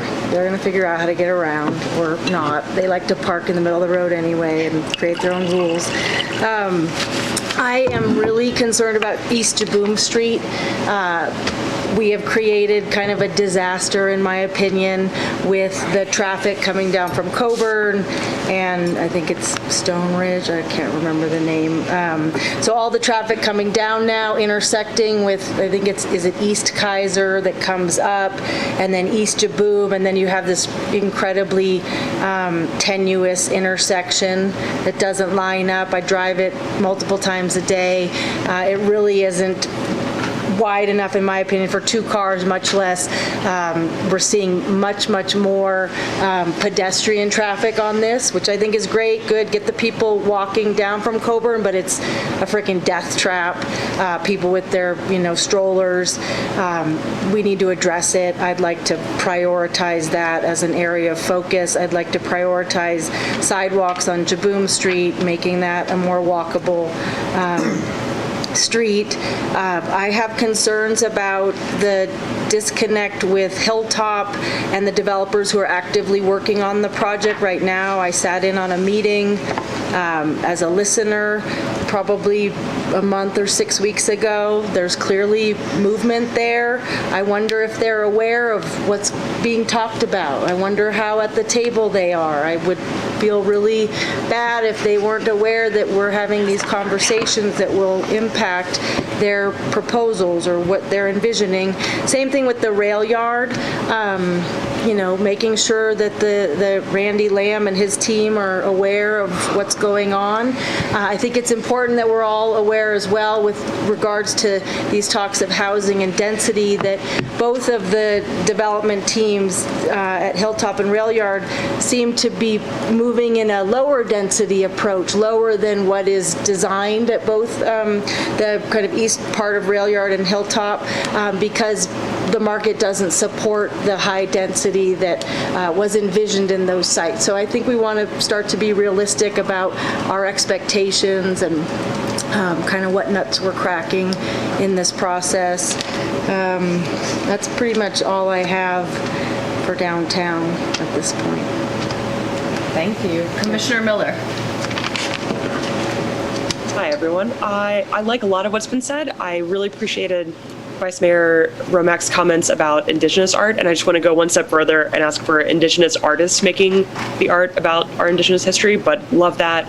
A lot of stuff that Councilmember Zabriskie said about induced demand and the garages, love it. One comment to respond to Commissioner Tarnay about managing traffic and microtransit, it does induce BMT to have someone go pick you up at your location, but there's no perfect solution here, and we need to be open to a lot of different approaches, and we need to be specific about the thing we're trying to do in the neighborhood. Reducing BMT should be our overall high priority, but having a walkable downtown is in service of that broader goal. Minimizing the amount of parking, which makes the actual space more walkable, is in service of that goal, even if it does induce locally some BMT to get there. So and a huge plus one to the complaint that the moving the transit center away from the transit is unfortunate. I also want to add that the minimum lot sizes that are proposed are quite small for this area. The existing, I'm going to say south of the river, one of the comments, or one of my questions to staff was about the average lot size. They're a 1/4 acre, so I'd like to see at least 4 units per acre just to maintain that. There's no reason to get less dense than what's already there. That seems like at least a minimum. Also, or for one good new idea, I live in this neighborhood. I live just north of downtown on Kaiser and own a car and would love to see a residential parking program in that neighborhood. It's shocking to me how much the default small talk in that neighborhood is about management of the public right-of-way for the storage of cars. I walk my dog every day, almost every day. My husband does a lot of dog walks, and there are a lot of cars that don't move, that have pine needles caked into the windshield. I think that's an area that's very valuable. It's a public resource, it's the right-of-way, and we could be managing it a lot more effectively.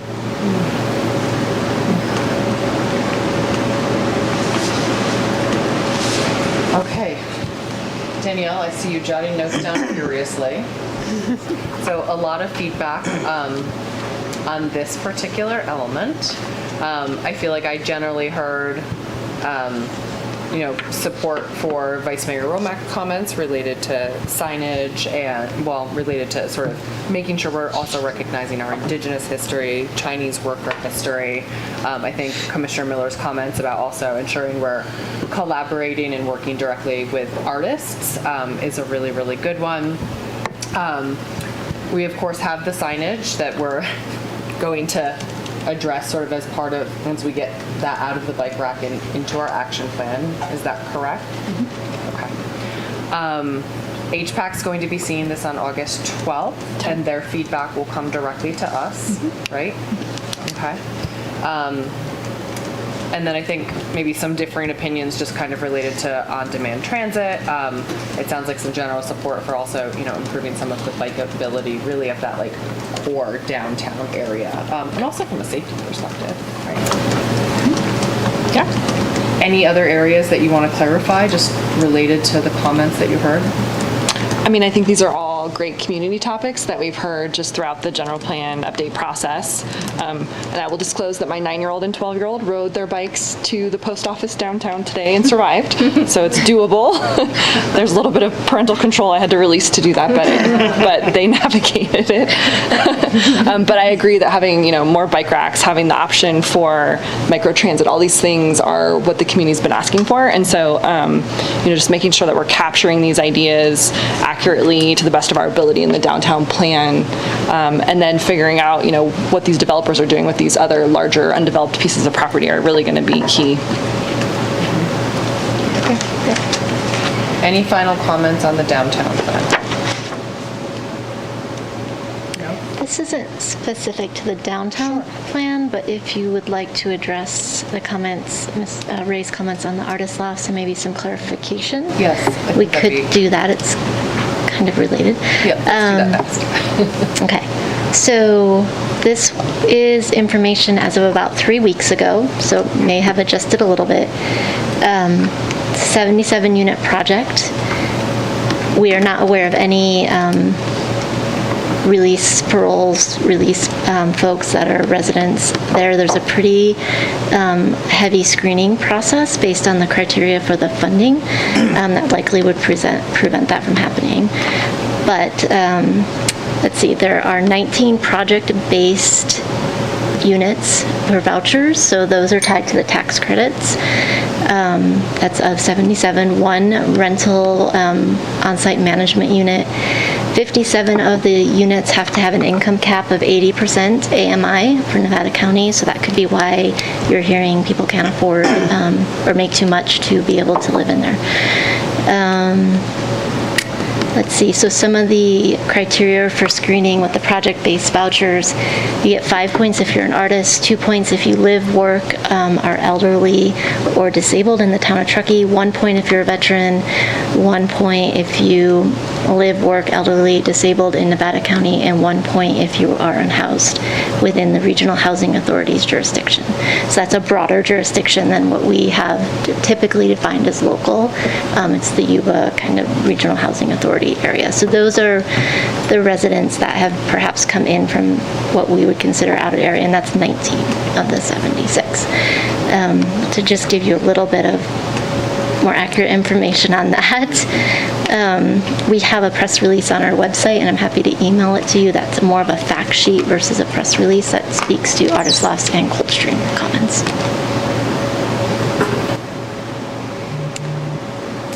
Thank you, Jen. Okay, I just, so we've gotten through the 3 elements that we wanted to talk about, but I do want to provide just a few minutes, especially for, I think, some of our commissioners who, if you, Commissioner Tarnay, Commissioner Riley, if there's anything in particular that's, causing you heartburn or just anything that you want to highlight related to the other 2 elements, because I realized our discussions looked a little different based on the downtown element since staff didn't have specific questions. Commissioner Riley, would you like to start? Well, I'm not super prepared, but I can go to perhaps one of the, I had some notes related to some of the goals that were outlined in the land use element. And so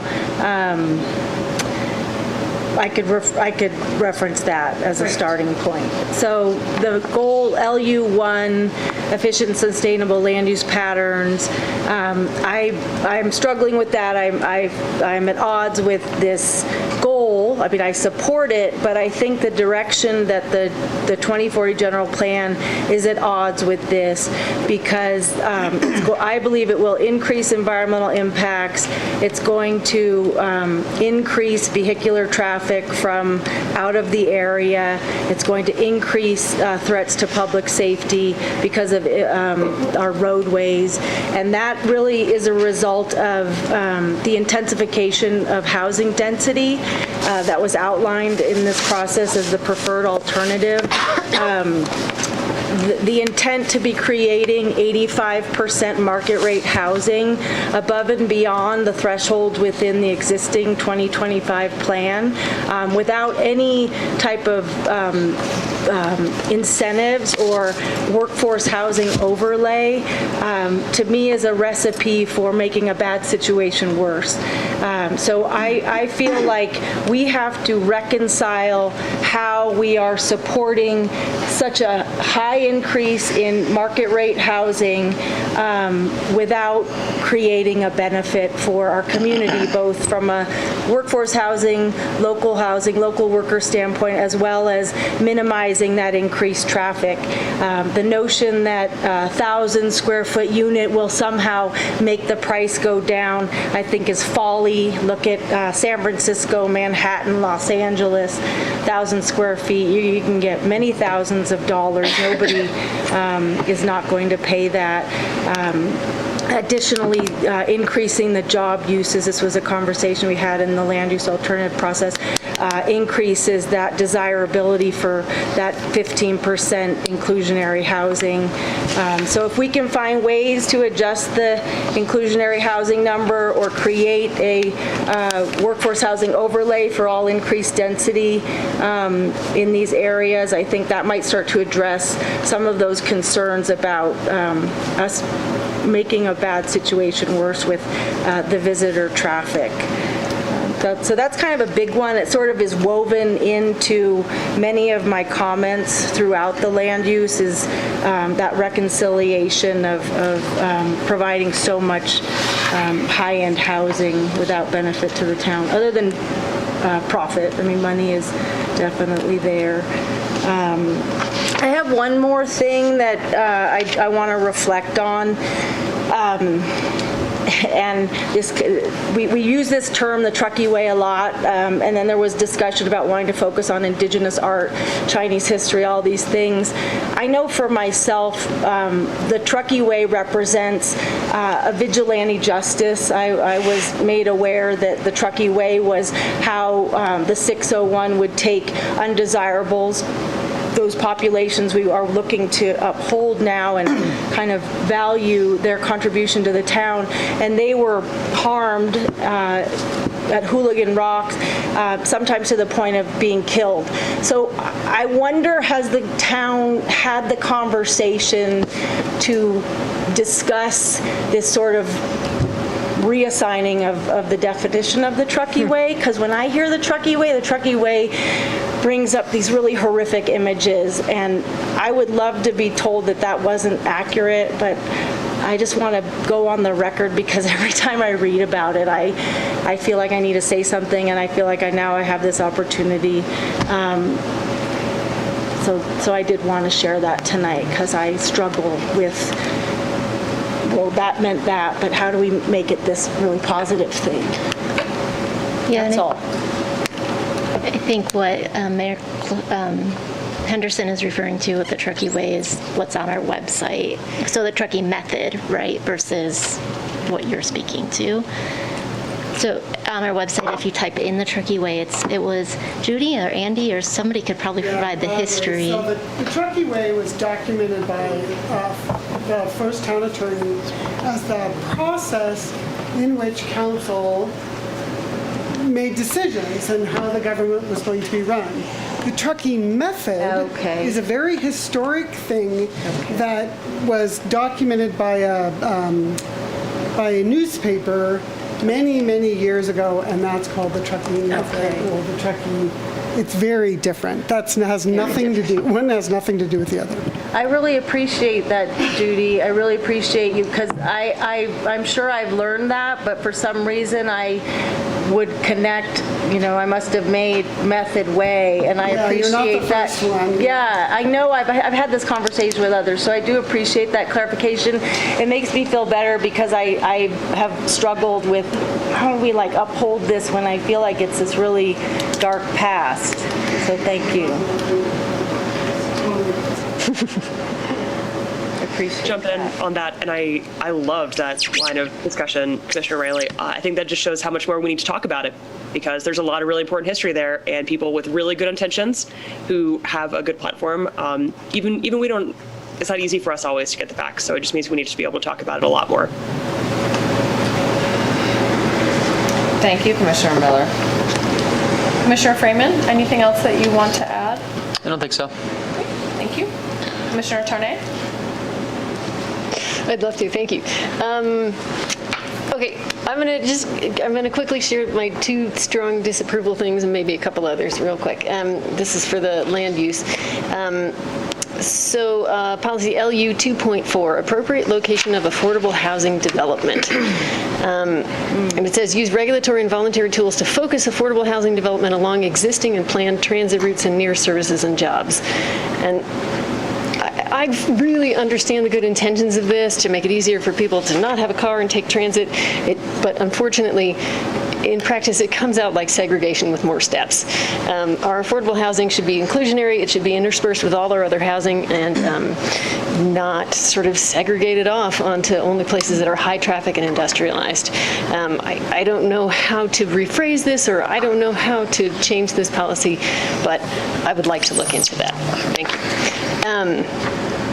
Then moving on, my other one that I strongly disagree, we have a policy LU 7.6. Ensure that the mix of land uses in the Yorger Ranch specific plan will generate the amount of traffic that, in addition to build out of the general plan, considering all planned circulation movements, would not result in the need for 4 lanes on State Route 267.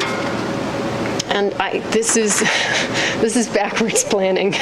We need to be able to accommodate our needs and develop areas appropriately and develop public transit at the same time, so that these places aren't requiring every single person to have their own individual car, or that many parking lots, or that much traffic. We have to be able to move past judging our development on our traffic. We have to judge our development on what we need for development. So moving on from there. Could you just say the number again? Oh, yeah. I would be happy to. LU 7.6. LU 7.6. I will say, too, that we do have that as a discussion topic for the next meeting on July 19th under our mobility discussion. So that very exact topic. Super, thank you. I appreciate it. Just a couple other things. I just want to throw out there, I'm not comfortable with our current default definition of workforce housing, that you live in Truckee or in one of the school districts or whatever. Numerous places in here we talk about affordable workforce housing, and I have 3 different policies listed here. Let's see. LU 6.7 says affordable workforce housing. LU 2A, LU 2B meet the affordability needs of Truckee's local workforce. So we're missing something in that definition, and I just would like to note that we need to delve further into that, because Coburn Crossing is able to rent things out and people are overextending themselves in order to live there, and that they live within the district doesn't mean it's the right way to do it.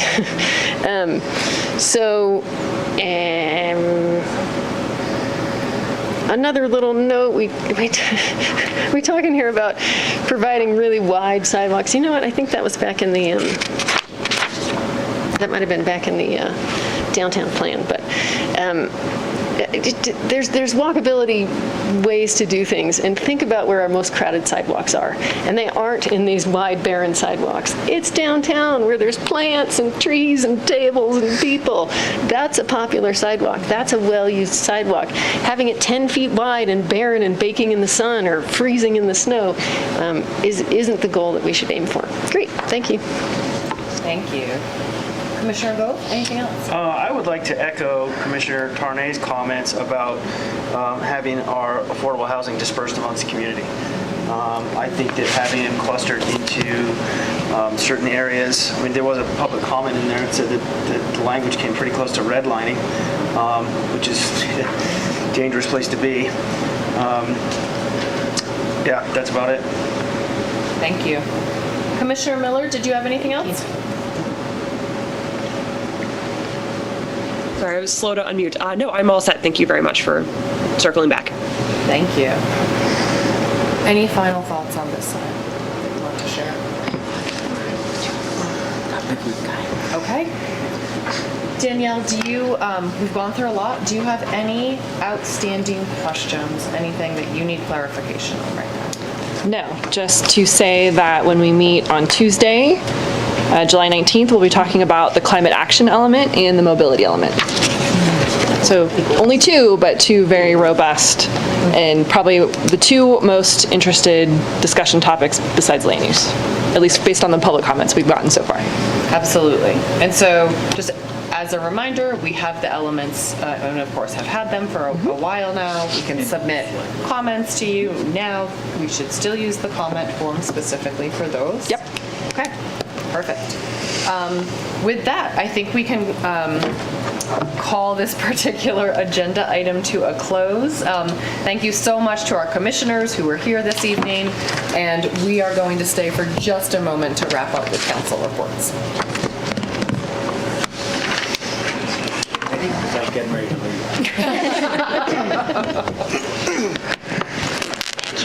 Give it just about 2 minutes as they pack up, so that everyone can.